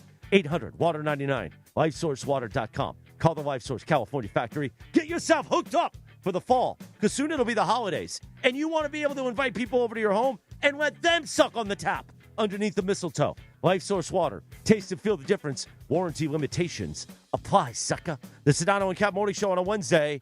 We will return in 3 minutes from right now. But here's Mario talking about our friends at Thrifty Ice Cream. Being a sports fan in Los Angeles can be unpredictable. Your ice cream shouldn't be. For over 80 years, Thrifty has delivered the exact same legendary experience, right down to our signature cylindrical scoop. It's the brand this city was raised on, and the easiest call you'll make on game day. Skip the debate. Just grab the carton everyone already agrees on. Thrifty Ice Cream, a California classic. Available at most major retailers. The Hard Rock Hotline on ESPN LA. Brought to you, of course, by Hard Rock Casino Tajon. Experience gaming, dining, and live entertainment at the easiest drive from downtown LA. Must be 21 or older. Gambling problem? Call 1-800-GAMBLER. Valvoline Instant Oil Change presents Labor Day Wisdom. A smart driver knows before a long Labor Day weekend, you check more than just the oil. That's why every oil change at Valvoline Instant Oil Change comes with an 18-point maintenance check. Fresh oil is important, and so are properly inflated tires and the right fluid levels. So before you load up the car and hit the road, let the trusted techs give your ride a once-over. That's one less thing to worry about while you're making memories. Visit SoCal Oil Change for location and coupons. Valvoline Instant Oil Change. Change wisely. Good morning, 8:25 on a Wednesday. The Sedano and Kap Morning Show. The 13th annual SoCal Hyundai ESPN LA Golf Classic, presented by Vista Paint, is this Friday, sucker! Tune in for the all-day live broadcast at Black Gold Golf Club at Yorba Linda. Cappy and I will be sharing Thrifty Ice Cream, I guarantee you. Proceeds benefit the V Foundation for Cancer Research. Brought to you by our friends at Roger Dunn. Roger Dunn, since 1984, and home to the legendary 90-day satisfaction guarantee. The Golf Mart by Worldwide Golf. Get there. Our friends at Roger Dunn. The Sedano and Cap Morning Show. We're back in 90 seconds. Now, Sua, let's talk about Wild Fork Foods. I'm Sua Cravens for Wild Fork Meat and Seafood Markets. It's back to school season, and you know what question is asked roughly 51 times a week? It's what's for dinner? And at my house, I got all the answers because my freezer is stocked with amazing dinner options from Wild Fork Meat and Seafood Market, like ribeye steaks at $9.98 a pound, shrimp, sausages. I got it all, so the next time your kids ask what's for dinner, you'll have all the answers that your kids will love. There are 11 Wild Fork Meat and Seafood Markets in SoCal. Find one near you at wildforkfoods.com. Harry Douglas here to help you ignite your taste buds with Firework Freeze 5-Hour Energy Shots. Juicy cherry, citrus lime, and blue raspberry. It's that iconic freezer pop flavor, but with none of that guilty sugar aftermath. The perfect summer kick. It's delicious, portable, zero sugar energy shot bursting with flavor. Bring on the summer with Firework Freeze 5-Hour Energy Shots, available online at 5hourenergy.com and on Amazon. Every 40 seconds, a child is reported missing. Find the Children is a nonprofit organization dedicated to helping find missing kids. You can be a part of their mission by donating your unwanted car. Call 1-800-294-0222. You'll receive the maximum tax deduction, and we provide fast, free pickup. Call 1-800-294-0222. Donate your unwanted or unused car. Call 1-800-294-0222. This advertisement was paid for in partnership with Cars R Us and Find the Children. You never know what you're going to get when you wake up with Sedano and Cap. One of my neighbors, he's a retired gentleman, and sometimes him and his wife, they want to get in the jacuzzi, and they're chit-chatting. You ever hear them doing anything else other than just... I knew you were going there. Cappy would yell out, "Hey, you guys need a third?" They're an elderly couple, yeah. Cappy would still yell out, "Hey, you need a third and a new hip? I'm coming right over." It's the morning show with Sedano and Cap. Weekdays starting at 7 a.m. on ESPN LA. It's funny. I did hear that yesterday. 8:28. Good morning. The Sedano and Cap Morning Show on a Wednesday. They're elderly, he says. So what? You bet they're elderly. They got to get down, yo. Right. They probably want it more, because they're older.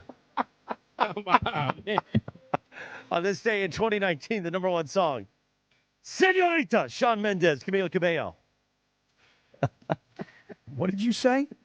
Shawn Mendes, and then what'd you say? Camila Cabello. Oh.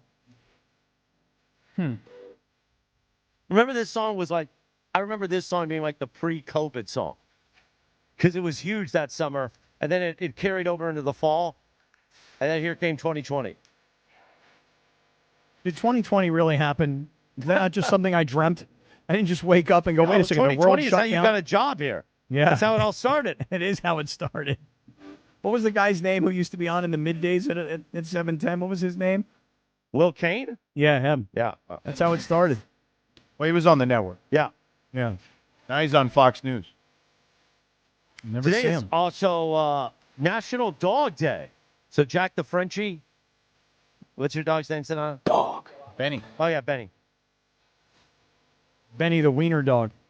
Yeah.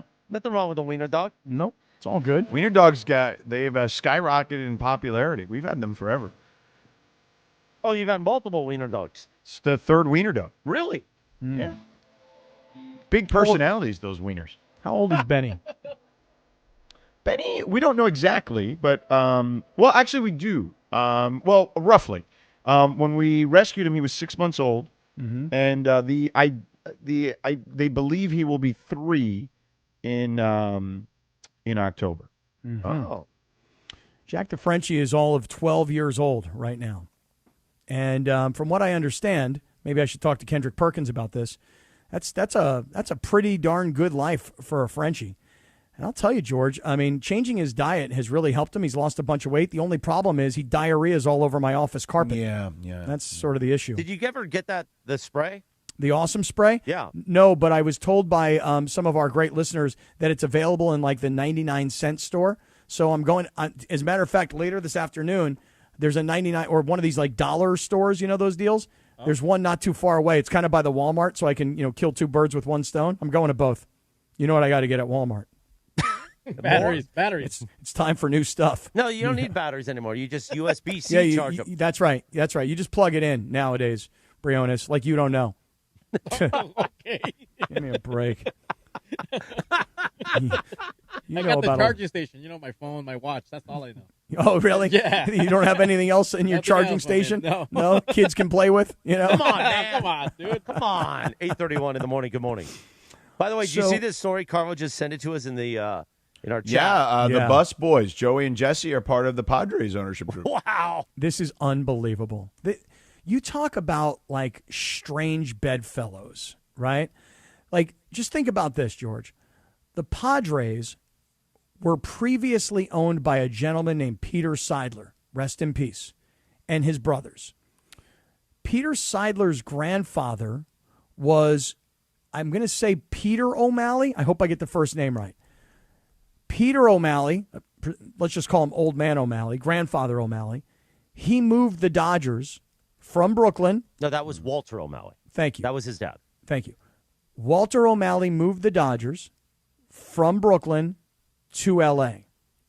His grandson, Peter Seidler, who grew up around the L.A. Dodgers, eventually bought, ran, and tried to spend with the Dodgers as the owner of the Padres. Peter Seidler died. Peter Seidler's family ultimately sold the Padres to this Jose Feliciano gentleman, this Puerto Rican gentleman who is not the Puerto Rican gentleman who created the music, right? He's not the musician Feliz Navidad. No, not him. Different Jose Feliciano. And his wife, Kwanzaa Jones. Now, Kwanzaa Jones is the first African-American female owner in baseball and probably in all of pro sports. So congratulations to her. Amazing. But she's from L.A. So then what makes this even more intertwined and bizarre is that Feliciano and Kwanzaa Jones own the Padres. Mark Walter currently owns the Dodgers.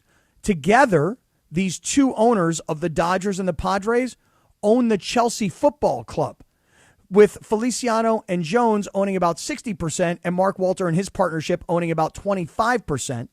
And Mark Walter, who needs to raise capital, he's trying to sell out of Chelsea, mostly because, according to the reports, these two ownership groups, now of the Padres and the Dodgers, in their common business, Chelsea, they all can't stand each other, hate the way they run the operation. One group has less ownership but wants more control. One group has more ownership and has less control or wants all their control. The point is, people think that maybe Feliciano and Jones bought the Padres to fight it out with Mark Walter and the Dodgers. Right. So between the two, and now you throw in more family drama because Mark Walter, as we know, sold the Lakers. Jeannie wants to hold on to her part of the Lakers. Her brothers and sisters want to sell out of all of the Lakers. Why? Because they just made a fortune. And if the Bus brothers want to take money that they earned from the sale of the Lakers and invest it into the Padres, well, guess what? They want to sell the rest of the Lakers because they want more cash in so that they can go be part of the NBA's Europe League. So they need the capital as well.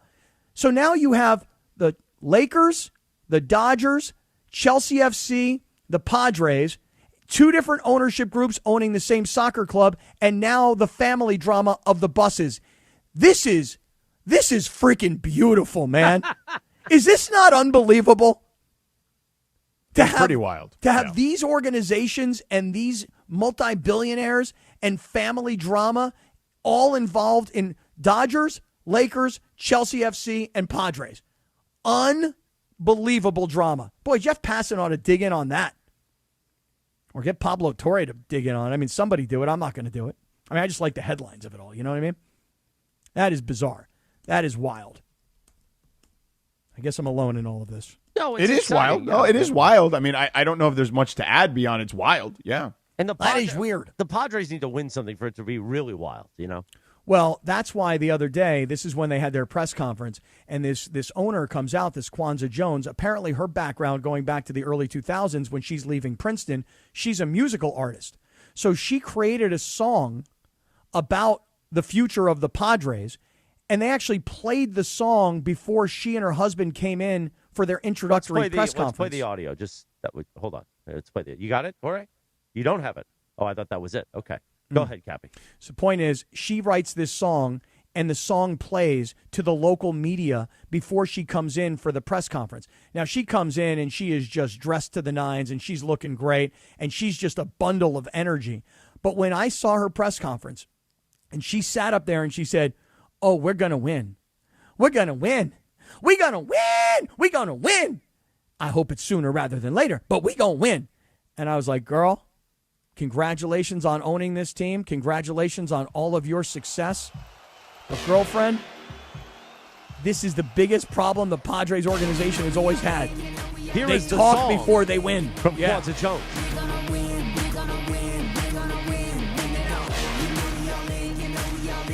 But by the way, not to defend the Padres, but if we bought a team, what do you think we would do? You're going to say that, hey, we're going to try. Yeah, now, I think the key word is try to win. Right. Exactly. You and I would go out there with a 22-inch glizzy and go, "Hey, everybody, look at this. Watch this. Yeah, watch this.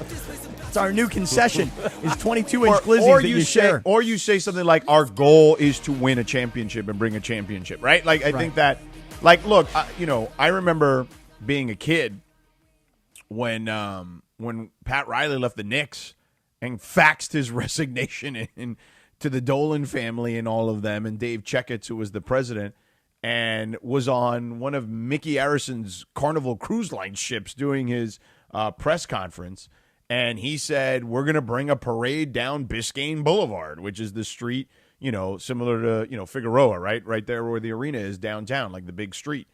And people then were like, whoa, Pat Riley, and it took a long time for that to happen. And he actually would tell you, like, I didn't think it was going to take, 11 years before that actually happened, Yeah. No, this and that's Pat freaking Riley, not like, Jose somebody who had a resume. Feliciano and Kwanza, what is Jones. your last name? I'm sorry. Jones, yeah. Yes. Yeah, I mean, Pat Riley had a track record of success. Kwanza Jones and Jose Feliciano, I don't know too much about the Chelsea FC Football Club. No, they're excellent. They're amazing. Okay, so but I don't know how much they have to do with that. Nor do I. And so, but just think about what we're talking about this week. We're spending so much time talking about owners of teams, not about players. We're not talking today as much about what Ohtani did late in the game last night, where he hits that ball to the opposite field, and a kid who made a spectacular diving catch for the Braves earlier in the game misses what frankly should have been a routine fly ball. I mean, the ball hits right off of his glove. Ohtani gets the third. By the way, how's that knee doing? Looking pretty good to me. Get him back on the mound. So you have the owner, I can't believe, the owner of the Dodgers under federal investigation, and his partner in Chelsea FC just buys his rival baseball club. And oh, by the way, the owner of the Dodgers who bought the Lakers had to sell the Lakers, and the original family that owned the Lakers, they got their money out at a $10 billion valuation, and a year later, they want the rest of their 17% because the valuation went up to $12.5 billion. Their money went up by what? What's the percentage? 25%? Their money went up through the roof in a year. So if you're the Bus kids, you are trying to get Jeannie to get out. You're trying to force Jeannie to get out because you want that money, because you want to take the money that you got from the Lakers and you want to start spreading it around into other sports properties. Well, they clearly have money to do that at the moment, but they would want more, yes, to your point. Right, because let's just say hypothetically, let's say these two Bus brothers walked away from the sale of the Lakers at a $10 billion valuation. Let's say each guy walked away with $1 billion, just hypothetically. You can take that $1 billion, because now you got two brothers, each one has $1 billion. You could take that $2 billion between the two of them, and you throw in $500 million into the Padres. Okay, fine. Now you've got $1.5 billion left. But if you sell the Lakers at the $12.5 billion valuation and you bring in that 18%, now I'm going to have to start really doing math, and it's going to get ugly. Point is this. You now have much more cash because you want to get back into the basketball business. And you're not going to buy Las Vegas, and you're not going to buy Seattle. But you know what you might be able to buy, George? You might be able to buy a team in Europe. And it's just well, hard and to let's believe. not forget NBA Europe is coming. Now, the NBA is targeting actual teams that are already part of the big Euro leagues, right? Mm-hmm. Like, instead of playing in like a Eurobasket tournament or season, right? These teams play in their own country leagues, right? Like, for example, Real Madrid, let's just use as an example, where Luka went. Like, they play in the Spanish league, and then they play in Eurobasket. They could still do all that stuff, but they would be part of a much bigger, broader thing with the NBA, where they would be, Real Madrid would be playing, Paris Saint-Germain, right? Or whoever, right? Like, or Wemby's old team, which the name escapes me right now. Or someone like that, right? They would be playing Olympiacos from Greece, right? And they'd be playing across the continent of Europe. Mm-hmm. That's what the NBA is trying to do. But if they don't get all these teams, and I think they're going to get enough teams to be able to start it and enough teams with brand recognition, but to your point, there will be expansion franchises there too. Right, and there will also be an infusion of American capital into existing teams, right? So no different than the Bus Brothers announcing now through Dave McMiniman, by the way. Dave's the one who's reporting on this.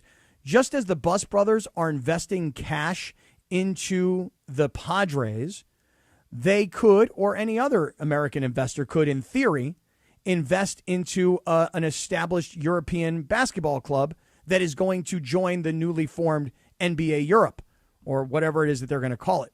Right. So the point I'm trying to make to you is that if I'm the Bus Brothers and I sold my percentage of the Lakers a year ago at $10 million and I walked away with my cash, and a year later there's another transaction and my money is worth that much more, give me my cash out of the Lakers so that I can build my own sports empire, starting with the Padres, number one, right, and then perhaps number two, it'll be something related to one of these new European NBA teams. Right. Just wild story. Just make sure you take care of my guy Jesse Agler over there if you're you Padre people. I think Jesse Agler's done quite well for himself. He's fantastic. You know, I've known him forever. Yeah, I know he's got his roots in the same part of town that you do. And you? 8:43 in the morning, the 8 a.m. hour on the Sedano and Kap Morning Show, sponsored by Fix My DUI. Life could change in a moment. Even good people make mistakes. Did you know what you do in the first 10 days after a DUI can impact your driving privileges? That's why it's important to act now. Angelica and the team at Fix My DUI are here to answer any questions about your DUI, DMV hearing, driver's license, or SR22 insurance requirements. Call today for a free consultation at 888-607-7077 or visit fixmydui.org. We'll do some morning wood, hardwood. Thanks to Hernandez Wholesale Flooring coming up. We'll have our Yacht Rock rejoin of the day. I think it's going to be Dolly themed for our friends at Wild Fork Foods. Yeah. And right now, let's talk about football season is here, and our friends at Prize Picks got you covered, Cappy. Oh, man, listen, Cappy, sports action. If you want it in the state of California and across all 50 states, Prize Picks is the place to be. Download that Prize Picks app, Cappy, okay? Here's the deal. You download that Prize Picks app. Use the promo code Cappy, K-A-P-P-Y, okay? You get $150 instantly in lineups if you win your first $5 lineup. Yep, you heard that right. Download the Prize Picks app. Use the promo code Cappy, K-A-P-P-Y. You get $150 instantly in lineups if you win your first $5 lineup. And the reason it's important to mention that Prize Picks is now available in all 50 states is this. I've gone to other states on trips, and it's like I go to the Prize Picks app, and it wasn't available to me in certain places, but now available all over the place. California, Texas, Georgia, even Florida, darling. When you open up the Prize Picks app, and again, make sure you download it, use the code Cappy, K-A-P-P-Y. You win your first $5 lineup, you get $150 in lineups. George, here's something really interesting. There's the Sam Darnold guaranteed pick. All Sam Darnold has to do in the Week 1 game against the Patriots, all he has to do is pass for 1 yard. So you can go into your Prize Picks app now, and you can start to build your lineups, and Sam Darnold, all he has to do is pass for more than 1 yard, and you're halfway home to a win. So, Georgie, I would say encourage everybody to download this Prize Picks app. Yep, download the app. Use the promo code Cappy, K-A-P-P-Y. Get $150 instantly in lineups if you win your first $5 lineup. Yep, download the Prize Picks app. Use that code Cappy, K-A-P-P-Y. Get $150 instantly in lineups if you win your first $5 lineup. Prize Picks, America's #1 sports pick app. 8:45 in the morning. When we return in 2.5 minutes from right now, we'll do the morning wood, the hardwood. Thanks to Hernandez Wholesale Flooring right here on the Sedano and Kap Morning Show, Jack. All right, if building a winning culture was a sport, Mike Capozio's got a championship banner hanging at Rotolo Chevrolet. Well said, Travis. But it starts with the people. Believe in your team and they'll deliver every time. And that's exactly what happens. Award-winning dealership, massive SoCal presence. So what's the secret, Mike? No secret, Travis. No secret at all. Just do the right thing by your customers, give them what they want, make it easy, and stand behind it. And that is how dynasties are built. Come see us in Fontana off the 210 freeway at Sierra or online at RotoloChevy.com. I'm going to Morongo for my fantasy football draft party. My first pick, cheerleaders. Now your top reasons to visit Morongo. Football's back, and we're giving every league commissioner just what they need, a draft party. Number 2. Make Labor Day weekend a Morongo weekend. Book a suite or private casita. And the number 1 reason. We're giving away a 2026 Mustang GT Fastback, the 31st. Morongo, good times. Hey, it's Chris Morales. Your heart works hard for you every day. That's why taking care of it should be a year-round priority. Providence brings together some of the brightest minds in cardiac care, keeping you in the game with expert care, advanced treatments, and compassionate support right here in Southern California. Whether you're looking to be more active, make healthier choices, or stay on top of routine screenings, small steps can make a meaningful difference in your long-term health. Providence is here to support healthier hearts in every community. Learn more at providence.org/SoCalHeart. Shh, here it comes. Surprise! The people above your catering business are doing major construction, and the drilling is only during business hours. It's so loud. Progressive knows small business owners usually don't like surprises because they cost you money. But a good surprise that could save you money, getting personalized discounts on a commercial auto quote with Progressive. Also, that isn't powdered sugar on the floor. It's plaster from your ceiling.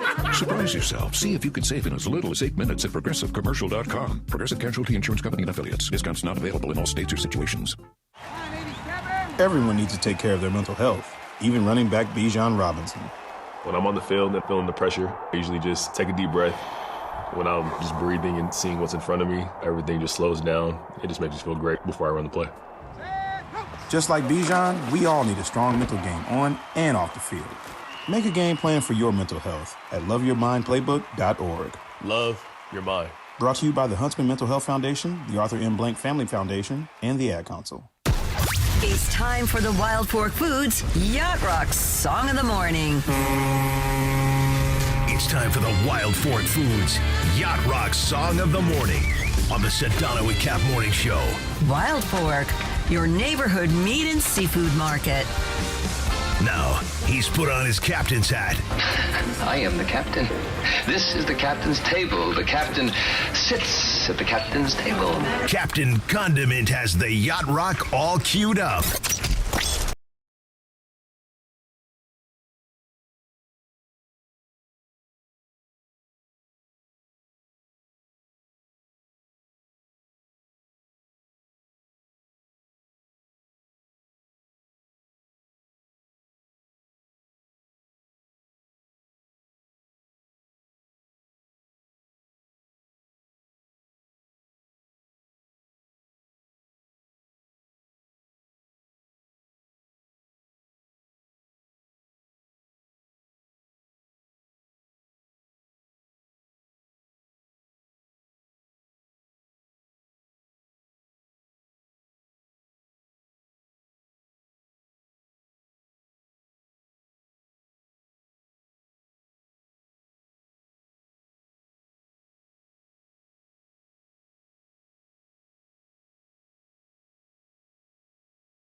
I'm sure he's got it. This whole thing with Dolly Parton being 80 years old, and, people hear that and they go, well, 80, that's a great life. And I guess it is, right? I mean, 80 years old is a nice life. But, man, it just feels like in today's world, 80 is still, I'm not going to say young. I'm just going to say that you could live well beyond 80 years old. And for Dolly Parton, it's like, hey, one day you're healthy, the next day you've got cancer, and a few weeks later it's kind of eating you up.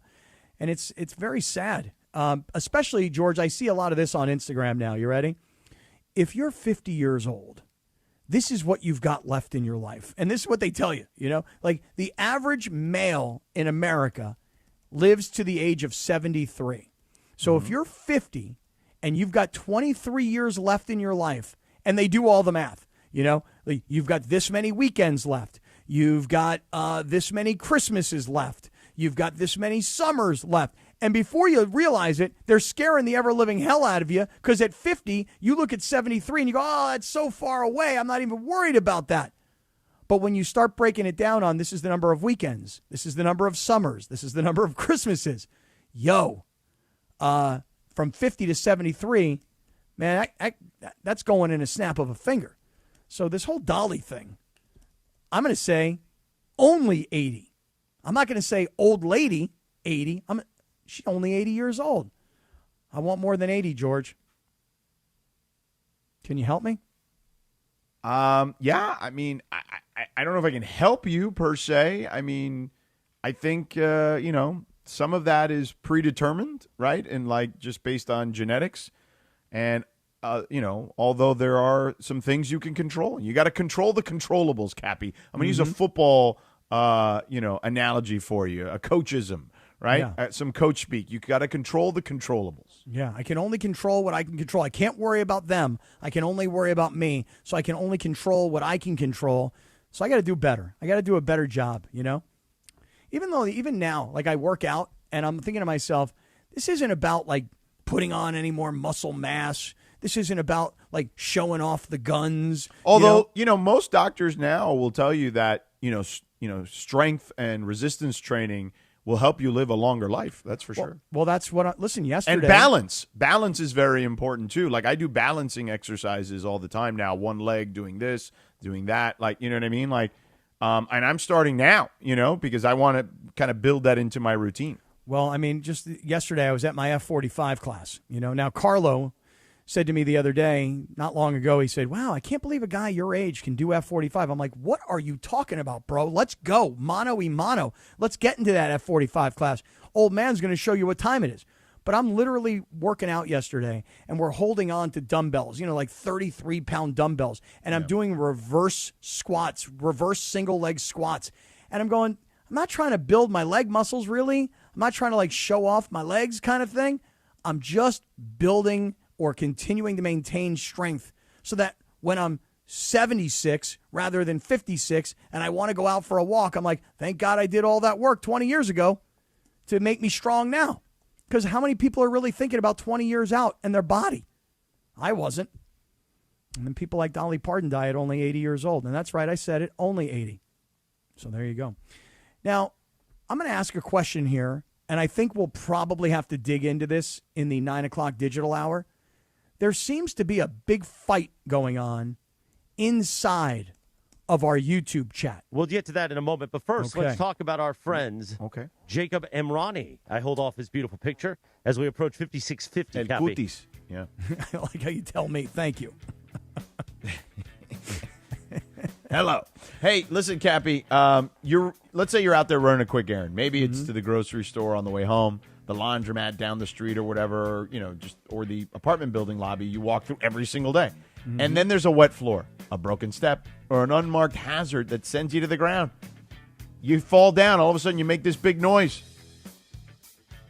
Yeah? That's like what? Bam! Yeah. Okay, well, I was looking for a big noise. Yeah. Hey, look, a fall like that can mean like a broken wrist, a torn ligament, injuries to your back.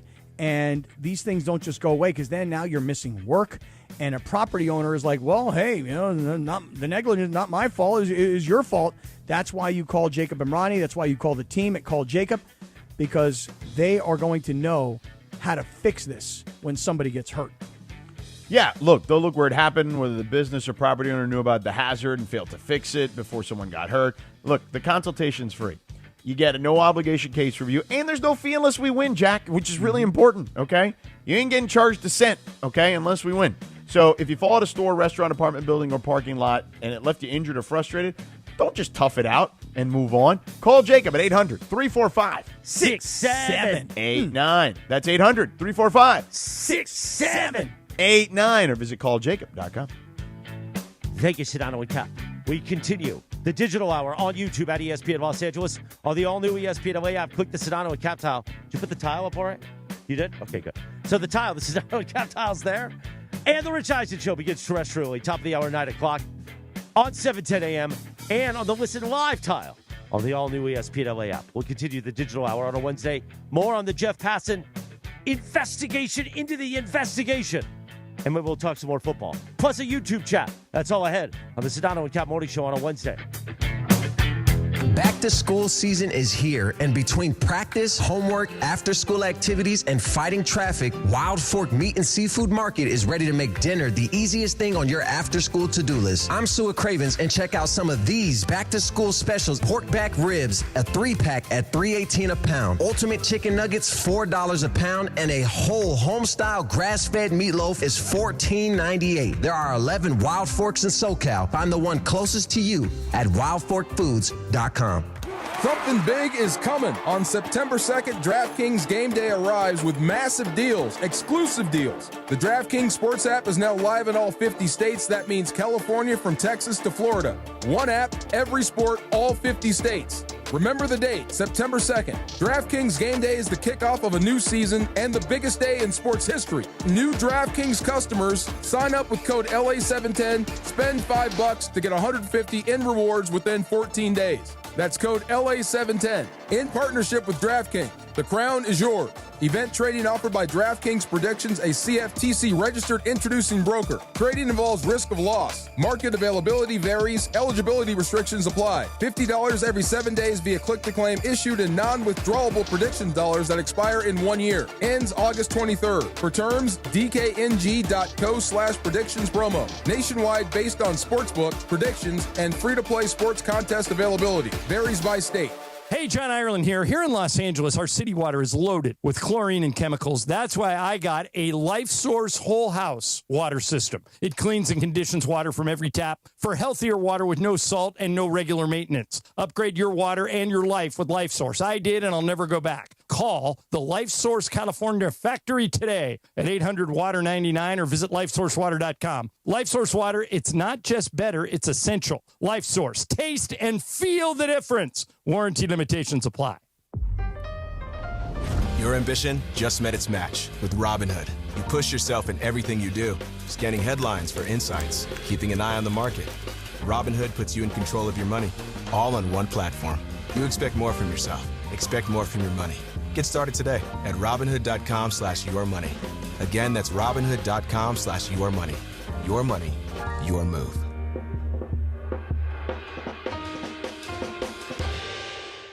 My name is Whitney Allen, and I'm a widow. My husband, Ryan, died. We never thought we'd ever have to use life insurance, but the unexpected happened. With Ethos, signing up was fast and 100% online. You can get a quote in seconds, apply in minutes, and get same-day coverage. No medical exams, and you can get up to $3 million worth of coverage. I'm grateful we were prepared. Get your free quote at ethos.com/play. That's ethos.com/play. Paid spokesperson. Time spent on application may vary. Online health questions required. At ESPN Los Angeles. 7:10 a.m. KSPN Los Angeles, a good karma sports radio station. It's Windy Wednesdays on the Sedano and Kap Morning Show. Previously on the Sedano and Kap Morning Show. It is a Travis Tuesday. He's on the Hard Rock Casino Tajon hotline. The one and only Travis Rogers. So go ahead, Kap. You go ahead and let me know what you're asking of your quarterback. Kap, you start out, and then Travis will join in. Okay. You know, a lot of people don't realize that Stetson Bennett's been with us for 4 years. We've cultivated him. He's a complimentary football player. He can throw the ball. He can can run the ball. He's really quite a player, and we got a lot of confidence in Stetson Bennett. Stetson, what do you think? The biggest show in ESPN LA history. Well, I really do appreciate everything that you're saying about me, Coach, and I just want to go out there and make sure that I take care of the football, make sure that make good decisions, make sure that I lead the Rams in a way that will make you and the rest of the guys on this team very proud of me. Well, we already are really proud of you. A lot of people think you're too short. Well, I appreciate that, Coach. I proved it at Georgia. It's Windy Wednesdays. The Sedano and Kap Morning Show is on the air. A little sabor? Yeah, I don't think people like being called hacks. You're the widow on the radio. No. Giant Mexican, horn section. Did you have me on your show to berate me? Is that what you're doing now? Give me a freaking break. I'm reacting to Art Bell. Yeah? Oh, okay. Amazing. Do you want to do the Love Boat, or do you want me to do the Love Boat? The Art, I don't even know what you're talking about. No, here it is. Ready? Watch this. It's Windy Wednesdays. Midnight in the desert. I'm Art Bell.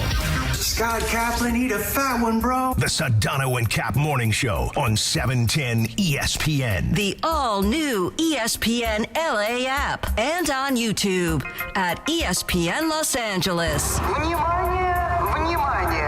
We're bigger than U.S. Steel. Wow, that's crazy. Well, you want to Bit boy. Monstrous. Beto, I don't want to eat that. We did it, Dad. We did it. You were riding high on the stinger last time. Oh, big time. Right, that's right. Of course we were. It's Windy Wednesdays on the Sedano and Kap Morning Show. Oh, just one more thing. That is, I'm lubed up a sweat. If you love having fresh, wild meat in your mouth.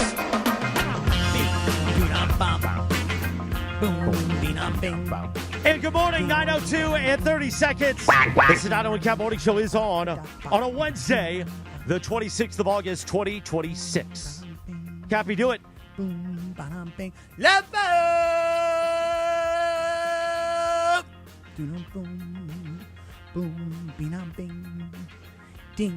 We get ready for the ESPN LA Golf Classic on Friday. We'll be live at Black Gold Golf Club in Yorba Linda. Beto will be with us, the Cisco Kid, along with Cappy, myself, Bergie, and producer Jorge out with us in the flesh. Wow. Because then afterwards, Jorge's going to come and film Cappy and I doing all kinds of antics, and then help film Bergie and Cappy doing all kinds of antics. Doobie-doo, doobie-doo, doobie-doo. Speaking of Beto, join Beto Duran this Thursday for the brand new digital show, the Ralph's High School Football Weekly. Tune in live every Thursday at 10:30 a.m. on the ESPN LA YouTube channel with a replay on Fridays at 10:30 a.m. Each week, Beto will be breaking down all the biggest matchups and interviewing some of the biggest names in the Southland. Watch Thursdays at 10:30 a.m. only on the ESPN LA YouTube channel, thanks to Ralph's. By the way, yesterday, producer Jorge and I spent a lot of time in that digital content studio, the Pizza digital content studio, to help with the lighting and the audio, man. I saw Jorge's brilliance of like, hey, we need this light. Put this light here. Put a dimmer on this. Put a dimmer on this. You got too much white balance. And I don't understand anything about video, so I was just sitting watching him and Sweet Timmy not go at it, but collaborate. It was a beautiful thing. Oh, yeah. Sweet Timmy was open to collaboration. He wasn't offended by no. Sweet Timmy lighting expertise. Sweet Timmy is so sweet. Yeah. Well, Tommy Lamb, our market manager, was like, hey, we got to put on the tool belt and get in there. Okay. And I said, all right, shouts out. Let's get in there. Now, do you call him Sweet Tommy or only Sweet Timmy? I call him the Big Lamb. The Big Lamb. Do you realize that Tommy and I have flown together to Chicago. We have flown together to Monterey for Pebble Beach. But now we're going to fly next week to Cleveland together. And this is our first solo flight together. Like the other flights, we had other teammates with us. Mm-hmm. Just Tommy and I in Sedano class on a red eye, and then back on a Thursday. Yeah. And this you guys gonna hold hands? My first time flying with Tommy without the booze, too. Oh, really? Yeah. You mean without either of your ladies? What? No, not the booze. The booze. My bad. My bad, y'all. My bad. Like tequila and Jack Daniels, Jack. I just thought you were talking about your ladies. I thought you guys weren't bringing your booze. I think we are actually doing a booze date with his wife and Stephanie. We're going to the Del Rey soon, the four of us. Oh, wow. Sounds wonderful. Sounds lovely.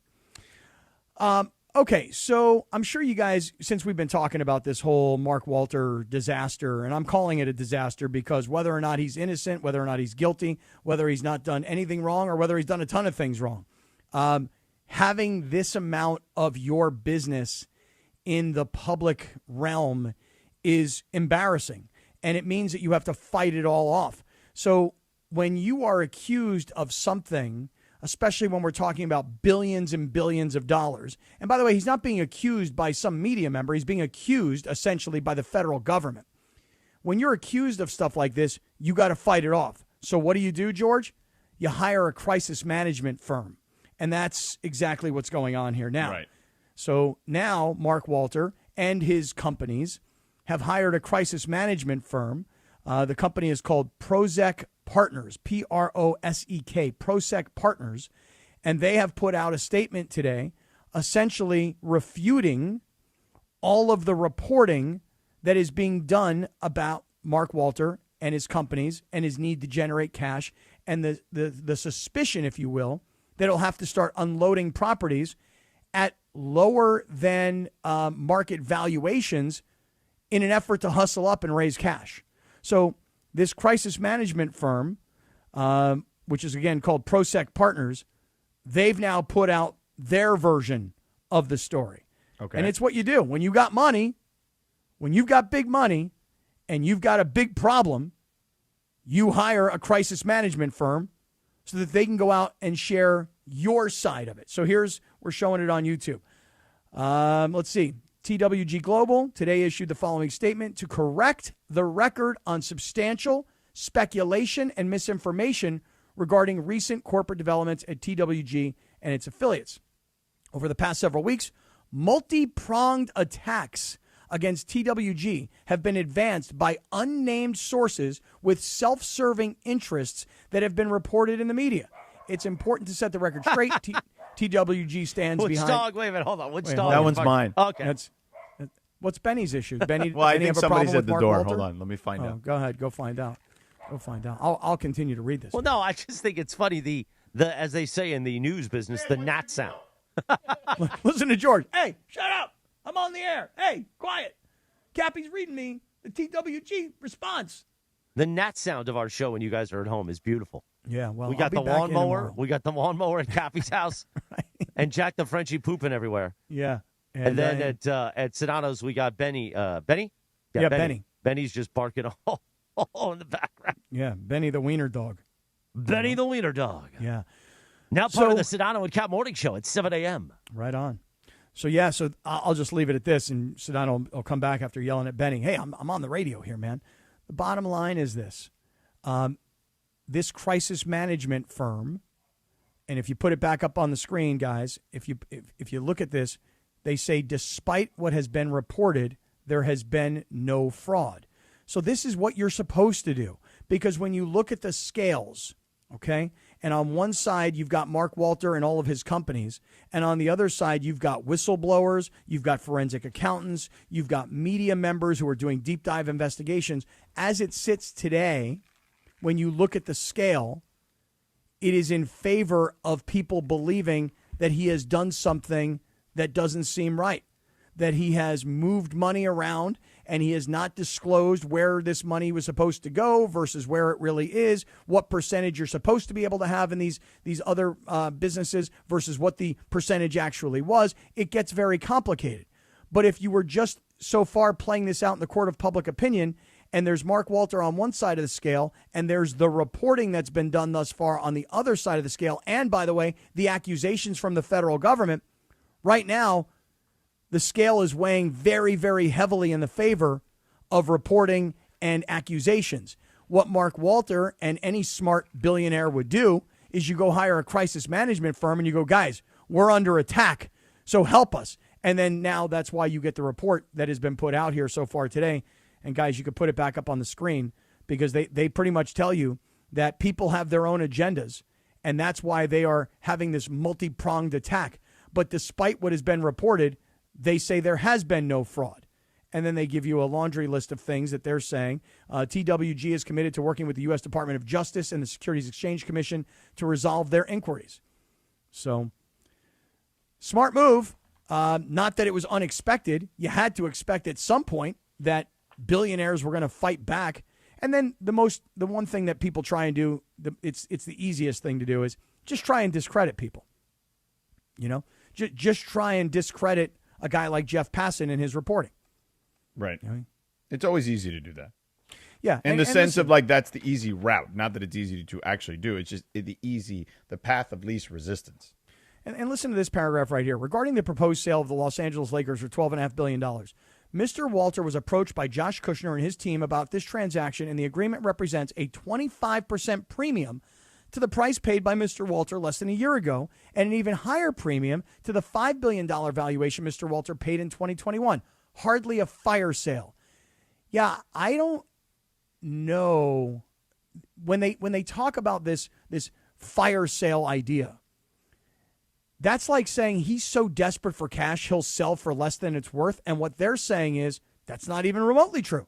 He's actually selling these assets for massive profits.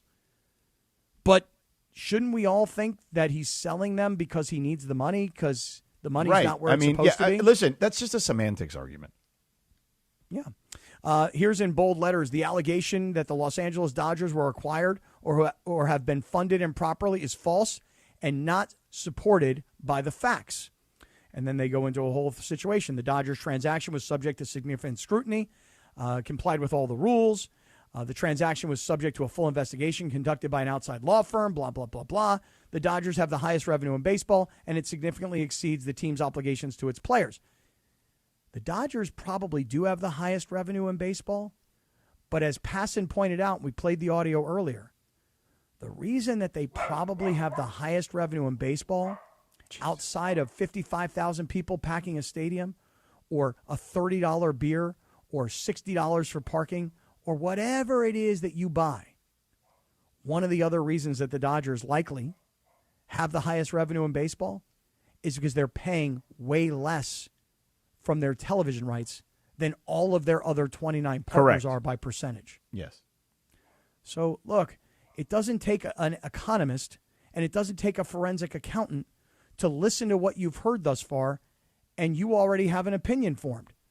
And chances are, if you're being down the middle about it, your opinion is this all looks bad and something doesn't seem right here. But if you're painted with blue glasses and all you care about is the Dodgers winning, then you're probably of the opinion like this is a nothing burger and let's just move on. Okay. I mean, look, it'll end up playing itself out. Big time. And we'll see. You know what I mean? Like, what I would say is just the history of these kinds of situations, and maybe this will turn out differently, generally don't go well for the person in the seat Mark Walter finds himself in. Right. Which is why historically that has been the case. Now we'll see. Maybe he is, validated and he finds a reprieve here, and there, and everything has been done on the up and up. We are innocent until proven guilty. Right. Allegations are not a conviction, but right now on the surface, it doesn't look great. No, it doesn't. And this is why many people because I'm going to just be completely open and honest when I tell you guys that when these allegations first surfaced and the media reports started, I put blinders on. I'm like, these are not stories that I really care that much about. It's just gotten too juicy over the last couple of weeks where now you can't help but pay attention to it. And there's so much other stuff going on. The sale of the Lakers wasn't expected at the beginning of this story. The infighting between the Bus kids was not expected at the beginning of the story. The Bus kids now investing into the Padres was not expected at the beginning of the story. And the new owners of the Padres being in business with Mark Walter in a soccer club at Chelsea, that wasn't like in the early stages of this story. You start putting all those pieces of the puzzle together, this thing starts getting super juicy. But, if you're Mark Walter, you have to use your money and your influence to go hire a reputable crisis management firm to come out and fight all of the allegations. Because honestly, right now, what Jeff Passan did yesterday was just pile on and stomp on these dudes. And as soon as that comes out, Jeff Passan is too well known, and ESPN and Omaha Productions are too big of a platform for Mark Walter to not have a response. And that's what you're seeing right now. By the way, George, I'll have you know, I have just sent a connection request to Mickey Mandelbaum from Prosec Partners. He's the guy who signs the. If you look at that document one more time, guys, you scroll down to the bottom. They tell you who the two people are from. Here they are. There's Brian Schaefer and Mickey Mandelbaum. So I have gone on to LinkedIn, and I have sent a connection request to both Brian and to Mickey. What do you think? Okay. You think these guys will get back to me today? I mean, probably not, is my guess. I mean, we've got a bunch of mutual connections. Okay. You know, all of which are in L.A. Just as a side note, all of our mutual connections are in L.A. So when they look at my request and they go, I don't know this guy. Who's this guy? Yeah. Puh, ESPN. I don't want to talk to this guy. And then they look at our mutual connections. They go, wait a second. How's he know this guy? Yeah. How's he know that guy? Does he really know him? Or Who they is just this connected? guy? Right. Are they just connected on LinkedIn? I don't really know. Who is this? How is he? freaking guy? How is he this LinkedIn? Hey, okay, enough of this. Like, honestly, like, it's going to play itself out. And I think you did a fantastic job. I think Passon did a fantastic job. I think we did the story justice today. I want to ask you a couple of questions. All right, go ahead. I have no idea where this is going. Do you watch John Oliver at all? And last week tonight, I'm guessing no. I do not. Okay. He had a hilarious joke. We need to find the audio of this. He had a hilarious joke about Reacher in this past week's episode. Please tell me it was complimentary. Please tell me it was complimentary of Reacher. No, it was about basically like he was making fun of the people who watch Reacher. It was basically like, hey, you better like be middle-aged dads who are like just like, you know, it was I don't remember the specifics, but I was watching it last night because I didn't get a chance to watch it on Sunday, and I howled with laughter even as I was half asleep watching this thing because I thought of you immediately. You know that today being Wednesday, that means Reacher episode 5 is launched today. Well, my guess is Prime. Reacher episode 5 doesn't launch just on Wednesday. Does it launch like Tuesday night at 9 p.m., which is midnight Eastern? You know what? Good question. I'm going to go on to Amazon Prime right now and see if Reacher's out. If it is, because I'll say this. I watched Ted Lasso last night, and I looked up, and I thought, because for whatever reason last night when I was going to bed, I was like, oh, yeah, it's Wednesday. I'm going to watch Ted Lasso. And realized it was Tuesday, and Ted Lasso was there. And because it was like 9-something at night, I was like, "Oh, it's after midnight on in the East Coast, so that's probably why it's populated." So I watched episode 4 of season 4, and I'll tell you this, man. I've watched it because I've told you it's comfort food, and it's just like a fun little show. You know what I mean? Mm-hmm. It's not earth shattering. It's just a fun little show about people being, trying to be nice, right? Mm-hmm. And it's funny, generally. And this season, I was kind of like, all right, like I get it, like what they're trying to do here. But it felt like the season was moving along slowly. But yesterday, episode 4 for season 4 felt like Ted Lasso. Like it was pretty hilarious is what I would say. And the last 10 or 15 minutes of the episode were fan-freaking-tastic. But overall, fantastic episode. Yeah, I've been out on Ted Lasso since about the middle of season 3, I think. Yeah, you should have just watched. You should watch. I know. By the way, Reacher. Here it is, George. Season 4, episode 5, currently available to me, right? And so I probably should have thought about this last night. I probably should have thought like midnight becomes Wednesday. But let me ask a question. By the way, isn't this annoying? Okay, you have a new season of a show. You put out 3 episodes. I'm going to binge them in one night. Then I got to wait till the following Wednesday for episode 4, which I did. And episode 4 of Reacher was amazing because I'm sitting on the edge of my seat going into episode 5 because I'm not sure now how to put the pieces of the puzzle together of who the good guys are and who the bad guys are. Now tonight I've got episode 5 of season 4. There are only 8 episodes.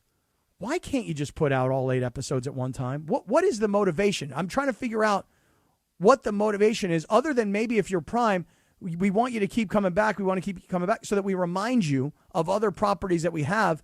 And don't forget, Thursday Night Football is around the corner. So maybe that's their motivation. But as a viewer of Reacher, I just want all 8 episodes at one time because I'd already be done by now. Yeah. Maybe I'd get on to Ted Lasso. Maybe I'd get back to House of the Dragon, which would be nice. So, very annoying that Amazon Prime is holding me hostage, so to speak. Can I ask you a question? Just a random question. Yeah. How was your doctor's appointment yesterday for the heart? Ooh, yeah, that's right. Yeah, well, that is random. But usually they need to. It takes a couple days for the echo results, right? Well, Did they give you any indication there? Well, first of all, when I got done with my echocardiogram, the gentleman who was the tech on the whole thing told me, you were a very easy patient to work with. And I said, well, why is that? I thought maybe he just meant because I fell asleep on the table. He goes, no, he goes, you're a fit guy, and therefore we can get good pictures of your heart. And I said, well, what do you mean? Like if somebody's like really, really overweight, you can't get good pictures? He goes, well, it's not just that. Sometimes when somebody's really skinny, they're like literally their bones can get in the way of us getting good pictures of their heart. He's like, but you're a fit looking guy. And so we were able to get nice pictures of your heart. I received on my app, this is through Scripps Health, I received on my app the results of my echocardiogram. And I figure, guys, if I'm in trouble, like if they need me to run to the hospital because they need to perform open heart surgery on me, the doctor would have called me and gone, hey, man, I just got your results. Doesn't look good. Get to the hospital. So I received the results. Now, let me ask you guys this question. If you received the results of an echocardiogram, would you have any understanding of how to read these results? No. Probably not. I mean, I'd have to research it, but I would now because they explained it to me, but before that, I wouldn't. What would you do if you got the results and you didn't know how to read them and you didn't have a pal who was a cardiologist that you could send him to and just say, hey, tell me what this means? What would your first instinct be? I mean, the honest opinion? Yeah. Nowadays? Yeah. And it's not a doctor, but if you put it into ChatGPT, it'll give you a pretty good reading. Yeah. It'll give you at least a basic cursory knowledge. I do that now with my labs because it tracks all my labs because I have lab work done every 3 months after the heart failure. And it tracks it pretty dead on to what the doctor ends up and the nurse, when they go over it with me, end up saying. That is exactly what I did. I took the results, I copied them, I pasted them, I put them into Claude. And you know what the first thing Claude told me was? What? I'm not a doctor. Right. And this is not a qualified second opinion. But I can take what you've given me, I can go to the internet, I can do research, and I can tell you if you expect to die in the next couple of hours. And so Claude went and did the research for me. Yeah. And by the time I'd gotten done reading Claude's analysis of my echocardiogram, I was like, you know what? I think I'm good. Claude did not tell me, hey, you're in huge trouble, pal. But I did start this morning, Chris. You'll be proud of me. I started this morning doing my own blood pressure. What did it say? Says you're good. Okay. Says you're fine. Says you have the heart of an Olympic champion. But then why did they order the echo? I'm still confused on that part. I don't know, because I'm 56 years old, and there's like I don't know, what do they call it? Not cavity, but like buildup in your plaque. Plaque. So if there was that much plaque, they would order an angiogram. Well, they didn't yet. Okay. So what was your blood pressure this morning? I feel like my blood pressure yesterday when I got home, because the guy told me, he goes, take your blood pressure at home. He goes, usually people's blood pressure is lower at home than it is in a medical office. Sure, because of the nerves, right. Right. Yeah. So when I got home yesterday, I took my blood pressure and it was like right on, like 122 over like 78, something like that. This morning, though, I felt like my blood pressure was like 149 over like 65, something like that. 149 feels a little high. It does feel high. And the thing about it is I've got one of these hypertension, kid, or what's going on? I don't know what my deal is. But I don't understand when you do your blood pressure at home, how tight are you supposed to make the sleeve? You don't need to make it that tight, but take it so if you're getting a high reading, sometimes you're getting nervous based on the reading. So a lot of times what they'll do is don't stare at it until it's done. Oh, that's what I'm doing. So like, come on, let's go. Take a reading, write it down, or just take a picture. Wait 60 seconds, and then take a reading again. And if they're both pretty similar, then that's probably the right number. If it's much lower, then that might say that you were nervous about the results. That's what a lot of times you do to get an accurate reading. Okay. Now let me ask you this question. But here's the other thing. Are you standing up? Are you sitting down with your back straight? Are your legs crossed? Like there's a lot of things about proper. And again, I didn't know any of this until I went through all this. But now I feel like I'm well trained by our friends at Providence on how to accurately take my blood pressure every day. What about like if you've already, like I've had coffee this morning. Does coffee or caffeine impact your blood pressure numbers at all?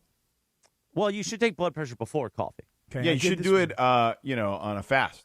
Yeah. What you should do is when you wake up in the morning, at least part of what I have to do because of the heart failure stuff, is you urinate, then you weigh yourself with the fluid out of you. So I write down the weight, then I take my blood pressure, and then I'll begin my day. I'll consume water, I'll brush my teeth, do all that stuff, then have coffee. And then at night, you should do it when you're right before you go to sleep. And in theory, you're done with the fluid and the food for the day. But obviously, at the end of the day, depending if you just ate, if you ate a salty meal, if you drink alcohol, those things can elevate it based on what you've done in the day. But the first thing in the morning, you shouldn't do it after you have coffee. No, not in theory, no. No, so like if I were to go take my blood pressure right now, I've already had coffee. I'm drinking a bunch of water. We're ranting and raving and yelling and screaming about all these different stories. So I would think that like right now my blood pressure would be elevated. Maybe I've got it all wrong. Maybe I should go take it right now. What do you think? I mean, feel free. Is now a good time to do this? To take your blood pressure? And I also, I'm going to show you my blood pressure machine. Hold on a second.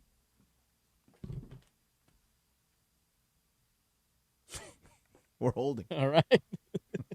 By the way, I'm watching John Oliver's last week tonight with closed captioning because I want to find the Reacher thing.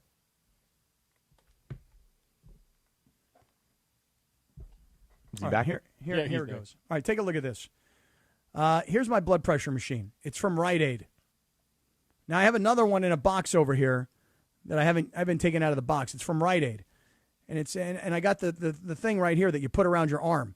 Then I got this tube that you got to plug in, and then you got batteries in the back of this. I don't know. It seems like a lot. You think this thing is accurate? Let me see it. Here, take a look at this right here. It's a metal. It's like a digital. Let me see thing. the cuff. Oh, the cuff. Here's the cuff right here. Here's the cuff. What do you think of this fine. cuff? It's fine. Okay. Now, how tight should it be? Well, you shouldn't be cutting off circulation. Well, I'm looking for any excuse as to why I would have high blood pressure. You know what I'm saying? Because you have high blood pressure. Okay, wrap it. Now you got to make sure that the cord runs down your artery line when you take it. Oh, maybe that's the problem. Well, it's not a problem. It's not going to add 30 points. All right, all right, here it goes. All right, where should I put my arm? Straight. Just put it straight. Just put my arm straight? Yeah, like that. Just lean it on your table. So I was at urgent care on Saturday, and if it's high, they told me to stand up and raise my hand so they can go. Mine was 120-something over 90. So the lady said, I need you to get the 90 down to 80 so I don't have to make an appointment for you. I went in for something on Saturday, and it's just a long story. But she says, stand up, take a deep breath, and raise your hand, and you should have a lower blood pressure level. Okay. Are your hands open, or are you making a fist? No, my hands are, but they're sweaty right now because now I'm getting nervous. Well, see, this is the face. This is part of your problem. You're too nervous. Right. I'm like a ball of nerves right here, trying to take my blood pressure. But you are on blood pressure meds. I don't know what you're nervous about. Well, I mean, aren't the blood pressure meds supposed to make my blood pressure completely normal? Maybe they need to up them. I don't want to take more medication. You're not going to take more medication. They'll just make the dose higher. I don't like that. Well, you have high blood pressure. What do you want me to say? I don't know. Stop drinking so much alcohol. I'm not drinking that much alcohol. I was with you last weekend. Come on. That's a rarity. I don't think I've been around you now quite a bit in San Diego. I don't think it's as rare as you think. Well, listen, today's Wednesday. The last time I've had any alcohol of any kind was on Friday. Hey, what's the blood pressure? Oh, God. No. What is it? 160 over 72. Holy moly, 160. What's the heart rate? 53. All right, well, that's really good. And the 62 is good. The top number, 62 is your good. systolic continues to be a little high, even in the numbers you sent me once. So here's if you want to take it again, take a deep breath, relax, give it about 35 more seconds, and take it again, and let's see what it says. Again, doing this while you're doing a radio show, I wouldn't advise, frankly, but okay. Well, I mean, but what happens like if I was to take mine now, I'm sure it would be elevated to what it was this morning. Mine this morning was 114 over 68 with a heart rate of 58. Mm-hmm. The dog's not happy with your heart with your reading. Not at all. Not one bit. You guys want me to do it again? Am I ready to do it now? Yeah, go ahead. All right, go ahead. go. By the way, I found the Reacher mention. Oh, you did? And I sent it in the group text. Don't play it yet because it'll raise my blood pressure. I couldn't find it. How'd you find it? Where'd you find it? Oh, what do you mean how'd I find it? Well, I went to last week tonight's YouTube. You click on the closed captioning, and then I started slowly scrolling because I knew it was something he mentioned about Amazon Prime because his whole thing this week was about it's actually a hilarious episode because he talks about subscriptions and how these companies are deceitful in the way they get you to subscribe, and sometimes you don't realize you're even subscribing to these things. It was an excellent episode and hilarious. All right. But he made a funny Reacher mention because he showed a clip of some guy who used to work for Amazon. And then he mentioned something about Amazon. Okay, I didn't know that you already sent it, Jorge. Can you stop yelling in the background? This guy. You can get my blood pressure up. I have headphones on, my man. Well, I know. Then just say it on the air. I go, Cappy, do we have a new reading? Well, I find this clip. All right, hold on. It's almost there. It's winding down. It's winding down. I can feel the pressure in my blood pressure. Oh, you can't talk during it. 149 over 69. Yeah, that's a little Okay, bit that's better. Yeah. That's better. All right, well, it's coming down. So you have Jorge, what'd you tell me to do? You told me to stand up and put my hand over my head? That's what they asked me to do, and it did go down for me. I didn't have to make an appointment. Well, mine just went down a lot, from 160 to 149. See, I went in for a insect bite that got my legs swollen. But I showed Chris yesterday, and Chris freaked out. He's like, "You gotta get that checked out, bro." I'm like, I already did. Dude, that happened to me once at a Residence Inn in like the Livermore Bay, East Bay area, man. Crazy. Yeah, so it swells up. It feels heavy. It was hot. It was just gross, Yeah. And I went in. They're like, "Oh, you got cellulitis," and I'm like, "What is this? It's bacteria that comes in from a bite or a cut." So, you know what? Now I'm on meds for the next 7 days and whatnot. All right. All right, I'm going for it for the third time, just so you guys know. Okay. By the way, it's actually not great. Back then, I should have known Jacob. I would have sued that place. It's not great to take it so many times, Cappy, because now the blood vessels there's pressure on them because that's what the cuff does. So the third one is not going to be that accurate. But okay, we'll do it again. Well, I did do what Jorge said. Well, Cappy, I just got an Instagram post that was listening to us clearly. It said, God designed these fish to heal your heart, brain, and joints. Most people eat the wrong ones. Yeah, you got to eat the right fish, Cappy. Salmon, highest omega-3 of any fish on earth, rebuilds brain tissues, protects the heart, and reduces joint inflammation by 52%. Sardines, salmon last night. More calcium than milk and more omega-3 than most supplements, strengthens bones, protects the heart, and feeds the brain.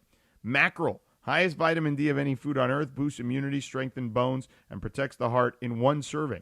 Tuna, highest protein of any fish per serving, builds muscle mass, fights cancer cells, supports thyroid function with selenium. Yeah, just take a can of tuna, put it down on like a piece of lettuce or a tomato, put some mustard in there, salt and pepper, or in your case, not so much salt, just pepper, and enjoy.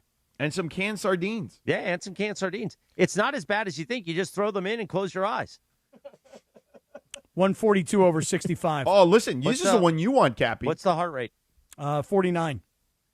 That's really low. That's good. That's good. But You're the fine. 142 is high. That's just what it is. It's a little high, but it's just, well, you're taking blood pressure medicine. You shouldn't have 142, That's right? pretty high for just sitting and doing a radio show, frankly. Yeah. You guys think I'm in trouble or what? Well, you're not like going to die right now, but it's something to But keep you an should eye get it out. checked out. Yeah, but it has been checked out. Listen, I took the Even the minions, echocardiogram. I'm sure, would want you to get checked out. Well, I mean, listen. By the way, got- you should eat this fish, herring. This is right up for you, Oh, Cappy. yeah, pickled herring. Beautiful. Contains CoQ10 that powers every cell, protects the heart, slows aging, and boosts energy at the cellular level.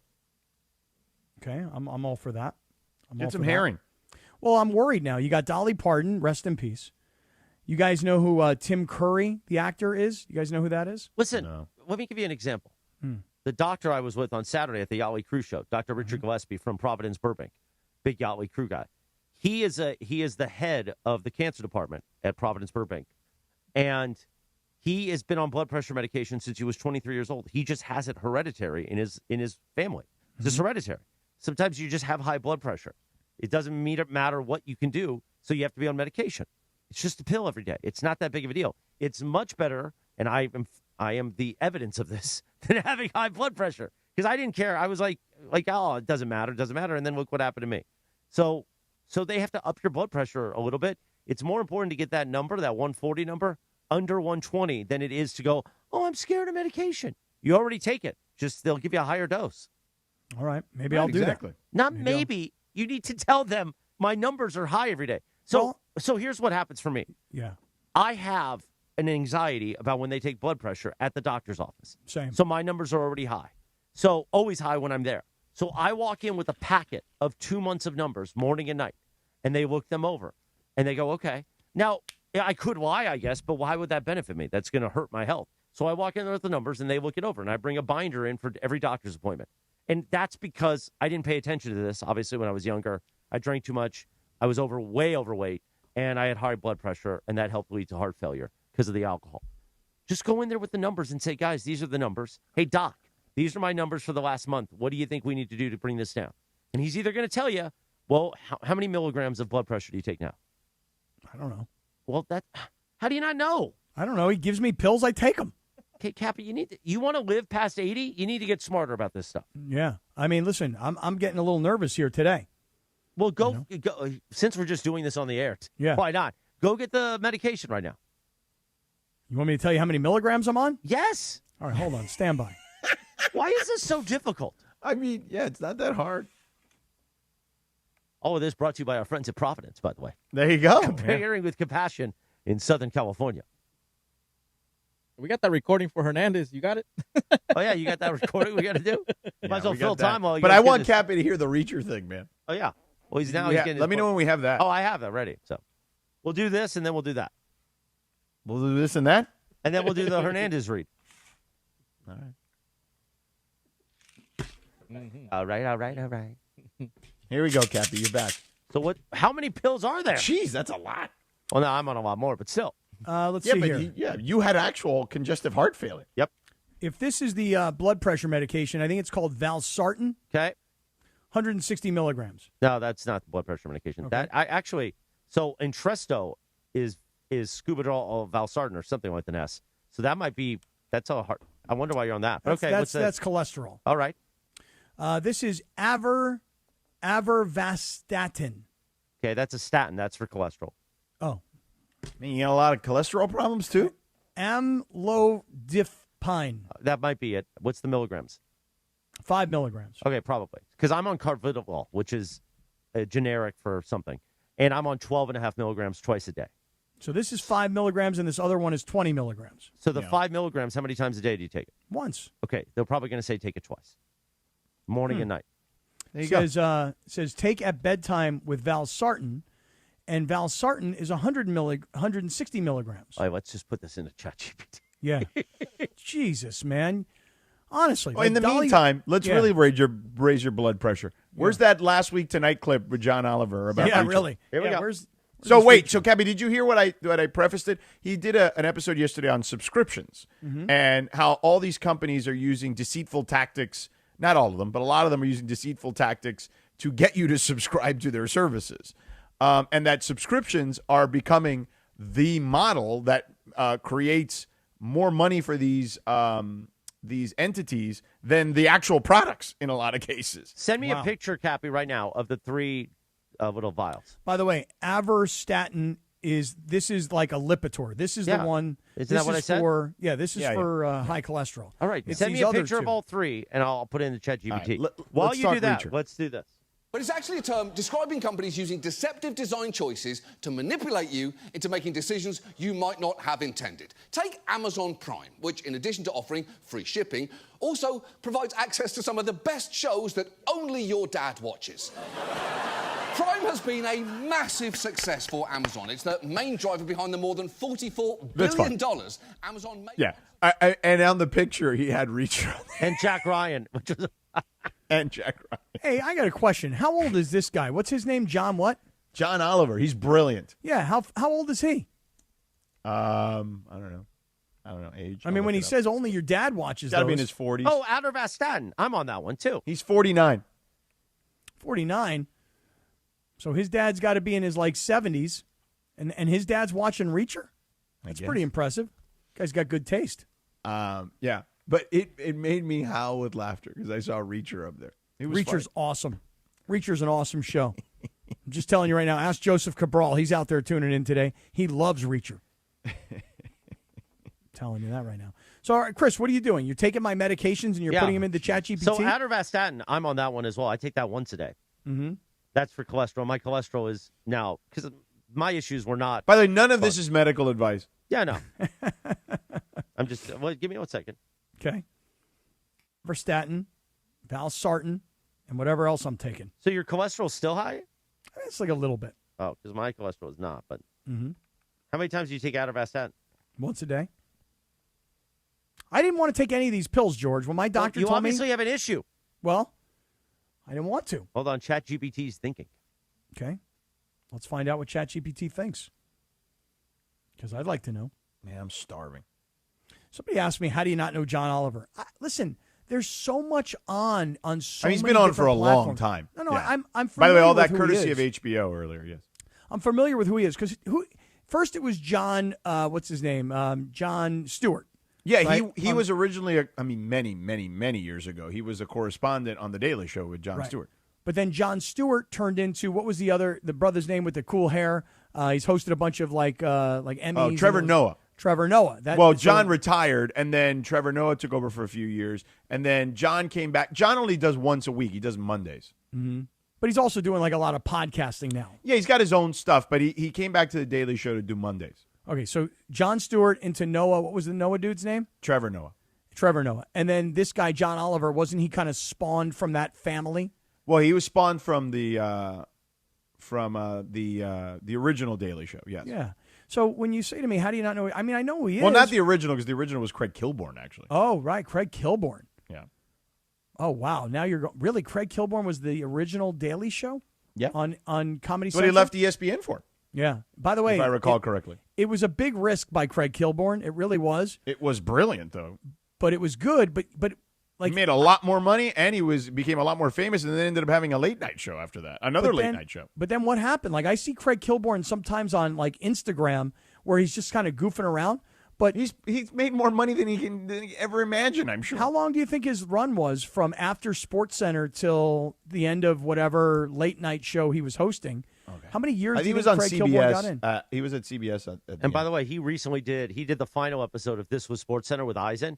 Uh-huh. And I wasn't a huge Craig Kilborn guy when he was doing SportsCenter. I just was too young. Jumanji. But he does not seem like a guy who's worried about anything, meaning I think he's very fine with how his life is now. He was on SportsCenter from 93 to 96. Okay. And then The Daily Show, 96. And then CBS hired him. What year was this? Did he follow Letterman? Yeah, he was the show after Letterman. Okay. 98, he went to the Late Show. Yeah, so he was there for 98 till 2004. He was on CBS. Okay, but still 6 years So basically, there. well, right, and 3 years before that or 2 years before that on the Daily Show. Wow. So because I've always wondered, like, what happened to Craig Kilborn? Like, why did somebody as famous as him and, is generally likable, like, why did he just sort of disappear? And I don't know anything about Craig Kilborn in, like, real life. But, wow, you think that he made that much money? In 8 years, he made more generational wealth, I'm sure. CBS late night after Letterman in the late 90s, early 2000s? No question about it. And imagine back then if you put it into an index fund or something like that. Think about the way that money's grown for him. I mean, people in that day and age, people were absolutely watching those shows by millions and tens of millions of people every night. Yeah, but a guy like Conan O'Brien, when he left like late night network television or even cable television, he was making like massive money, like $40-something million a year, as I recall. I wonder what Kilborn in that period of time following Letterman in the late 90s, early 2000s, what kind of coin? Because think about it. Like back then, they used to have like these news anchors that were doing like the Today Show. These people were making like $30 million a year. So if Kilborn was making $30 million a year for 5 or 6 years and you made $150 million, even after taxes, if you walked away with $75 million, and even after you paid your agent in your life, you walked away with $50 million. If I had $50 million, so his 20 years initial ago, deal I would was have to work. 4 year. His first deal was 4 years, $6 million. So you would imagine his second deal was more than that, probably double that at the very least. So he made at least, if I had to guess, around 18 to 20 million. Well, and that doesn't count for the Daily Show too. So he probably made like 20 some odd $20 million in that stretch of time, maybe more. And yeah, if to Chris's point, if you take $20 million back, 20, 30 years ago and just invest it wisely, you never have to lift a finger the rest of your life. Wow, listen to this piece of commentary right here happening in our YouTube chat. Beto Duran, whoever that guy is, says, late night old white guy talks slowly. They're becoming Mason in Ireland. Here's what I don't understand about Beto sometimes. Now, I think he does it just for he's not wrong. No. Because people were probably watching, people in our audience were probably watching like Iris Chacon or something like that. You know what I'm saying? Or like Sábado Gigante. when they Cristina. were kids. Remember Cristina? Cristina? Well, that was a daytime. That was yeah. daytime. Well, right. Don't forget about. She was like, Hispanic Oprah. Yeah, but there was also. By the way, I'd like to make what Mason and Ireland make, so I would love to become Mason and Ireland. Then. Well, I would think that the blood pressure on the air is more Mason and Ireland like. By the way, you know what I mean? yeah, here's agreed. what That was ChatGPT definitely has more. to say. Yeah. Oh, yeah. So the 5 milligram and the 160 milligram are both for blood pressure, actually. Mm-hmm. And their thoughts, I gave it your blood pressure reading, is to, kind of like what I said, write down morning and night for a week and then talk to your cardiologist. And based on the week's findings, to determine whether the number, most likely it says, needs to be a higher dose. Mm-hmm. So you'll still take the same amount of pills, just a higher dose of them. Okay. So Beto doesn't think that anybody watched late night. I personally was watching Chicas Caliente, which I thought was a great show. Yeah. But that was just me. That was just my story. Yeah. I loved late night. I used to, when I was a yeah. little kid, I would try to stay up to watch Carson. I definitely watched Letterman. Yep, a lot of Letterman. And Conan. I loved Conan. Yeah, I was like, I was probably like in middle school when Conan started. Yeah, I liked Conan. Who else? I guess I kind of watched Leno at one point. Leno's cool. Like, it wasn't really my cup of tea. Like, he was fine, but I didn't love him. But I don't watch any, and I really don't even have much exposure. Not that I stay up late at night anymore. Yeah, I don't but watch. Like I don't Kimmel, watch. I watch like clips. Like the clips are funny. Right, but like Kimmel, Seth Meyers, got nothing on him. What's the other guy's name? Jimmy Fallon. Fallon. Yeah, I mean, he's funny, I guess, with the music and what he does with like musical stars. That's kind of funny. What was the other dude's name? Kind of chunky British guy who does the audio. James Corden, who no longer works there. He was the one that did the musical stuff. You're thinking of carpool karaoke. No. He did the car karaoke, carpool karaoke. But it was really Fallon who, for years, because of his relationship with Justin Timberlake. Well, and SNL. He was an SNL guy. Yeah. Yeah. So this modern era of late night talk show hosts, I got like zero on these guys. Craig Ferguson's another one. Craig Ferguson. Yeah, well, he also is no longer around either. But I want those guys. If something happens on one of their shows that's funny, it will end up on my feed somewhere. That's generally the way it works. People are mentioning Stephen Colbert in our Stephen YouTube Colbert, chat. I loved. Yeah, and I actually loved the original Colbert Report, which used to come on after the Daily Show. I mean, that was hilarious.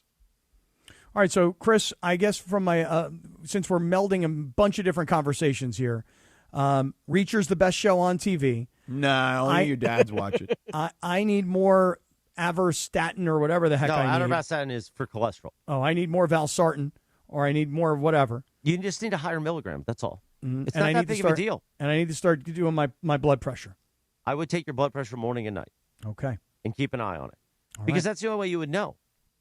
And then pay attention. Oh, why is it higher? Oh, I just had I had 3 cocktails. Or, oh, I just ate a salty meal. Like, that's how you get educated on these things. Okay. Again, I didn't know.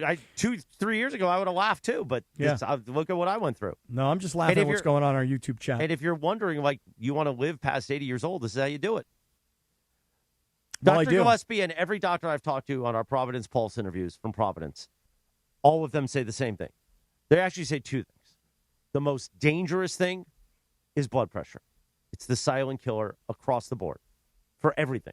Mm-hmm. And the second thing is the worst thing you can put in your body is alcohol. Obviously, in moderation. I wasn't so good at the moderation part, as we all know. So that's all. All right. How's weed feel? How's weed fit into that? Weed fit in there? All right. I mean, I'm an addict, so it's probably best for me to avoid it. But I don't think that, and nobody is saying, oh, marijuana is going to cause you to die. Unless you're high and get behind a wheel and get into a car accident and kill yourself or kill somebody else. But nobody has ever said to me marijuana is the... My issues were not marijuana. So had I stick to marijuana, I wouldn't have been in this situation. Right. All right, well, there you have it. I mean, we've solved a lot of the world's problems here this afternoon. Well, and hopefully somebody who's midday. got some issues, like you and the rest of us, is, taking it upon himself or herself to go figure some stuff out. Yeah, listen, I admit this, okay? A lot of people don't want to go see the doctor because we have this mentality of, I don't want to know. I don't usually take my blood pressure because, truth be told, I don't want to know. I feel great. I think I look okay. I had to lose a couple pounds here and there. But, I just have not wanted to know. Every time I go to the doctor and they take my blood pressure and it's a little bit high and I don't like taking medication in the first place, it kind of bums me out. So I've avoided doing the blood pressure at home, but I will commit to reporting to you my daily blood pressure, Christopher. I may not do it on the air. I don't think everybody No, can. actually, you should, because that helps awareness. I hear from so many people now, and it's one of the reasons why I think I was spared by the man above. I hear from so many people that slide into my DMs, and while there's plenty of people that get annoyed about me talking about alcoholism and addiction and sobriety and medicine and medical stuff, there's so many people now that thank me for talking about it. And I'm very lucky that I get to have those conversations on my DMs. DM me at CMM Spectrum, whether you're having an issue with substance or you have an issue with your health. I mean, again, I wasn't a great example of it, but I'm now here to say, hey, listen, normal people have problems, and you got to get yourself checked out. I used to be petrified of going to a doctor. I didn't go to a doctor for a long time. Had I gone to a doctor earlier, they would have put me on blood pressure medication, and they would have said, stop drinking so much. You dumb, you know what? Mm-hmm. Right. And I didn't. And guess what? I was in a coma for 3 days. I lost my peripheral vision in my left eye, and now I'm on medicine probably for the rest of my life. Mm-hmm. Yeah. But guess what? You know what, Cappy? Tell me. I can walk up, you know the hill at the Starlight Bowl? No, you've never been to the Starlight Bowl. That hill that you walk in Burbank. I remember the first 2 times I did that hill. And again, I wasn't in heart failure just yet, but it was really tough. But this last Saturday, going up with Stephanie, I was like, wow, it feels so good to go up this massive hill. While I look around, everybody's breathing hard. I'm breathing just fine. Now, obviously, my blood pressure's going up. My heart rate's going up because I'm climbing a hill. But I'm like, thank God. And I'm nowhere near as skinny as I probably should be and want to be. But guess what? My heart's healthy because I take these meds and because I listen to the doctors and I don't drink anymore. So there you go. That's it. So, Cappy, don't be afraid. Why are you being afraid? You're a big, strong guy. I was looking at your forearms the other day when we were out, and I was like, wow, Cappy is really a ripped guy. He looks so good. He looks like Popeye, those forearms. Yeah. I was like, wow, I really wish my forearm. I know the Italian Stallion, my uncle, he's got big, giant forearms, too. And I'm like, no matter what I do, I'll never have forearms like that. But you know what? What can you do? Well, we'll start doing some forearm exercises at the East Central. I'm just worried about my heart these days and staying alive for Otis the Bunny and Stephanie. But those are the 2 reasons? Yeah. Those are your 2 motivating factors? I mean, and this place. But, most days this place is going to kill me anyway. So just be a man. Write down your blood pressure every morning, or just take a picture on your phone. Okay. Stick them in a ChatGPT. It'll give you a report. Show that report to your cardiologist and go from there. And if he says, hey, instead of 5 milligrams, you need 10 milligrams, who cares? It'll keep you alive. You think that my doctor is going to see my my echocardiogram results on the Scripps app, and he's going to contact me in some way? Like, hey, man, I read your results. You're good. Or, hey, man, I read your results. We need to up your medication.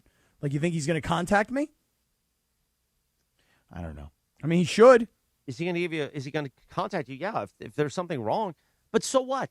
Even at worst, let's say you have blockage. At least you know. Then they'll give you an angiogram and they'll blast it out. An angiogram is what? Is that a surgery? No, it's well, they'll put you in a local. You won't feel it and you won't really remember it. But they'll cut open. They'll put a little cut into your wrist, go through the artery, send a catheter up so they can look at the chambers in the heart and the arteries. And if they see something, they can blast it out or put a stent in and really take a look at everything. And now if it's really bad, then they're going to pull that out and you're going to be told you need open heart surgery. But let me tell you something, you don't. Those numbers would be much worse if you needed open heart surgery. All right. Yeah. Speaking of numbers, we got a lot of birthdays today if you want to knock some of these out real quick. Oh, yeah, go ahead. You have today is your birthday? Maybe No, I don't right now, but give me 1 second. Yeah, you just find it. Be nice. Today's your birthday. It's my birthday too, yeah. I see it's Macaulay Culkin's birthday, George. Yeah, Macaulay Culkin, man. What's his an icon? What's his wife's name? Brenda Song. Yeah. She was the one on the Rams broadcast this past weekend. She was on the Rams telecast this past Saturday. Yeah. And I didn't really know Rob Havenstein too much as a player with the Rams, like other than his career, which was outstanding. Yeah.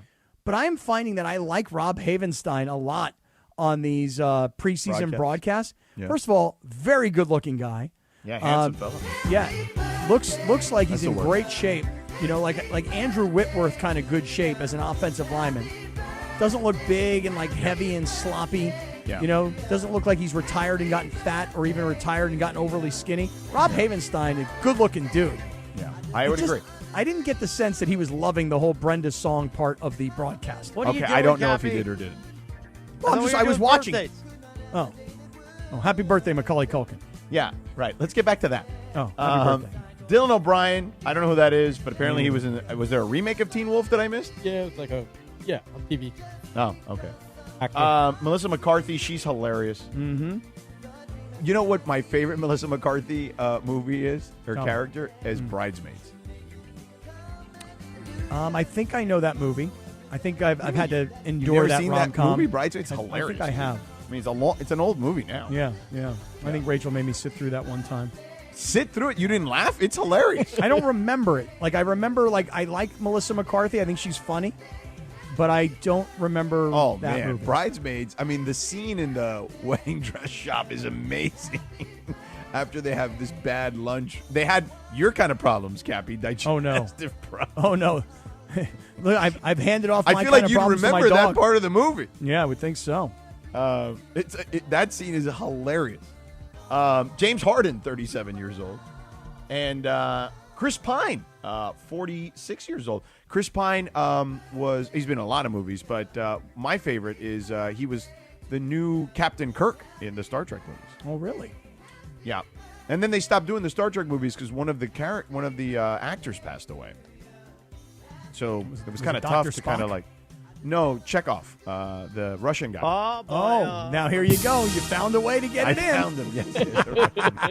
Yes. The young actor who played that character in the remake passed away tragically. I think he was it was run over or something like that, hit by a car, something crazy. We're gonna keep that. We're gonna play the Mega Mix today. Let it go. We never get to play. But Chris Pine, I mean, those movies were really good. Now I like Star Trek movies. Like I loved William Shatner in those movies. And I remember as a kid, like my dad occasionally would watch them, and they'd be on like the KTLA, the independent channel when I was a really little kid, and they'd show the reruns of those old Star Trek shows. But the movies were great. Like Wrath of Khan to me is one of the best. I loved Wrath of Khan. Movies like of that era. But yeah, the remakes. You never seen the remakes of Star Trek, Cappy? Not really. I think I'm not a big remake guy. Khan. I'm not a big remake guy, but I would tell you would enjoy it. I think I finished a lot of Wrath action Khan. in those movies. May have been my last one. Yeah, a lot of action in the Star Trek remakes. See, we were talking about Dolly Parton though at 80 years old. How old is William Shatner? Isn't He's William in his Shatner? 90s. Yeah, and like still driving or something. Yeah. Like crazy like that. Right. Right. Like Bill Shatner's my man. Yeah, that's my brother right there. He probably has good blood pressure. He Yeah, probably probably does. so. He probably sees the doctor and listens to him. Probably does his Avorstatin pills. Do we have that calendar thing available? Yeah. We also got to do that thing, remember? Oh, yeah. What, let's do that. You want to do that right now? Yeah, hold on. Let me do that. Great. Hold on, I got to find Mario's email. And then Mario's going to be like, hey, I don't have the audio. Where is it? That'll be a text at 2 p.m. Like, it's in the box, bro. Hey, okay. I've already done this one. He just wants me to do it faster. LAFC is Saturday. All right, ready? You want me to 3, time 2. you? Want me to time you? Yeah, go ahead. All right. Oh, I can't see that clock. Go ahead. I'm watching.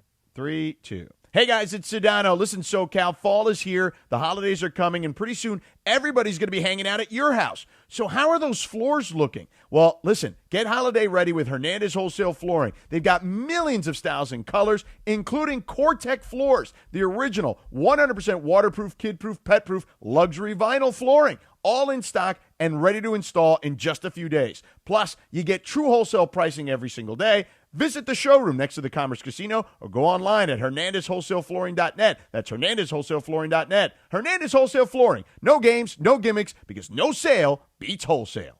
Well, that's not going to work. That was 38. Come on, okay, well, Sedano. Come on. He said he would take out lines, is what he said. All right.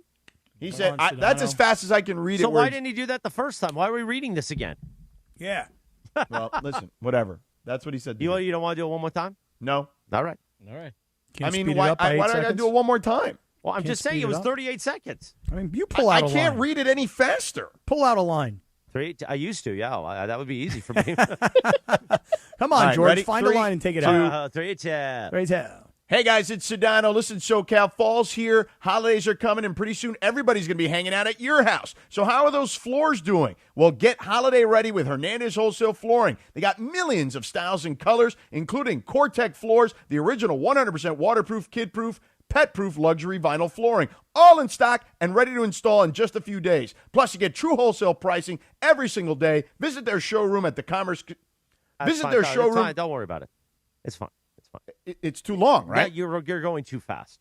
And that's not your fault. It's whoever miscreant scumbag wrote this copy. Ooh. And it's not Steven Hernandez. It's his ad agency. I already know this. Oh, so they're miscreant scumbags. Yes, because all this. You know what? We go above and beyond. Who else is talking about his tickling walnut?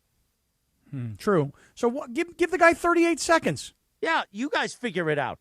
Give him 38 seconds. Who cares? What's the difference between 30 and 38? All right, I'm a cut. I mean, what's the big difference, really? I mean, how does let's it go. change? I gotta go. I gotta get to a meeting. Who else Let's is go. going and hanging out at baseball games with your client? I mean, I'd like they to go have to another great seats. baseball game. I Yeah, do I'd like enjoy to go. going with them. Hey, Steven, can we get to another Dodger game here soon? Yeah. Man, now I'm mad. I'm going to hit him with his own wood on Friday. He's going to be going to hit a tee shot. I'm just going to slap him across the face with the hardwood. No, spank him in the tuchus. He'll like that, though. Then I'll tickle him wherever he wants. With his walnut.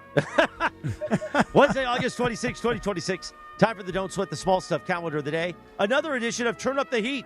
If you turn up the heat by doing anything and everything that is associated with loving behavior, your relationship will blossom, despite the fact that there are tiny flaws. In fact, with enough warmth, most flaws and imperfections will work themselves out. Just go to Walmart without much involvement or effort. There you go. There's your Don't Sweat the Small Stuff calendar today. Time for the dealer's choice. Thanks to Sellers Advantage. Hit the bed, Jorge. Want to sell your house before you call an agent? Call Sellers Advantage. They'll buy it as is with a competitive cash offer. No repairs needed. They make selling easy. Call 888-390-AS-IS for a no-obligation offer. Or visit sellersadvantage.com. Providence Realty, TRE 0191-5212. Cappy. Real quick for you guys. I have a restaurant that I go to, and I'm probably there like twice a month, and I like this restaurant very much. I think the food is outstanding.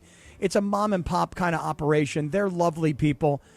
Last night I was there, and I got to be honest with you guys. I think I'm going to start boycotting this place, even though it's one of my favorite places, and here's why.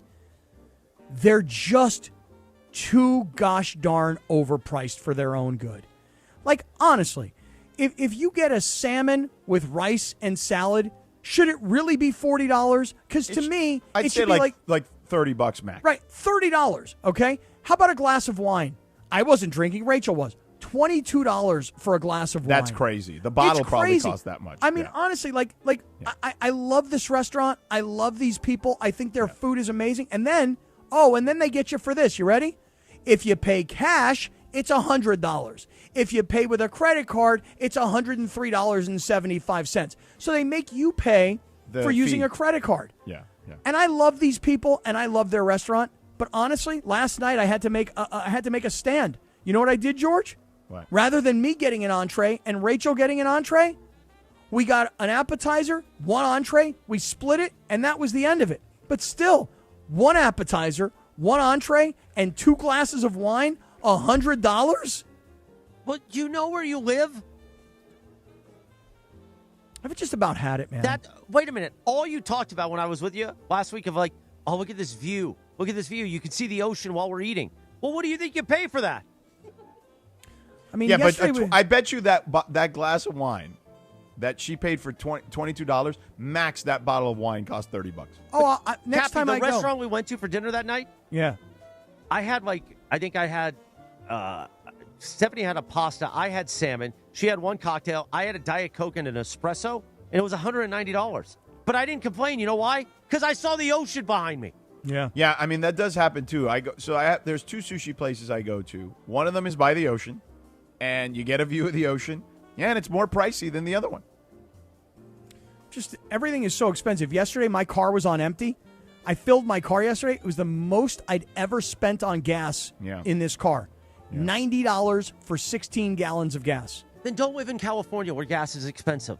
Go live in Texas, and then you'll go, Or get an electric car. I miss the ocean. Well, then it's going to jack his electric bill. Because Cappy's not going to get the rebates and all that. So then his electrical bill is going to be through the roof. This was a guy who was going to fill how many gallons of a pool in his backyard and not realize that the water company was going to jack him on the price. Right. I know. That's why I returned you used it. 50,000 gallons last month. Here's your bill. Well, hey, good news. I returned that pool to Amazon. I got a refund of $457. Good thing, because I put gas in my car and I had dinner last night. I needed that $450. This world has gone crazy with how expensive everything is. Thank you, Cappy. That's my commentary for the day. As you sit in your home in Cardiff by the Sea with 7 bedrooms. All right, let's go. We gotta go. You I can gotta go. get out of here. Go. I have to be in Inglewood, and it's a 40-minute drive right now. You didn't have to stay. I was concerned with Cappy's health. Oh, okay. Thank you. Well, have a good day. We'll talk to you tomorrow for the Thursday edition of the Sedano and Kap Morning Show, 7 a.m. Have a great Wednesday, everybody.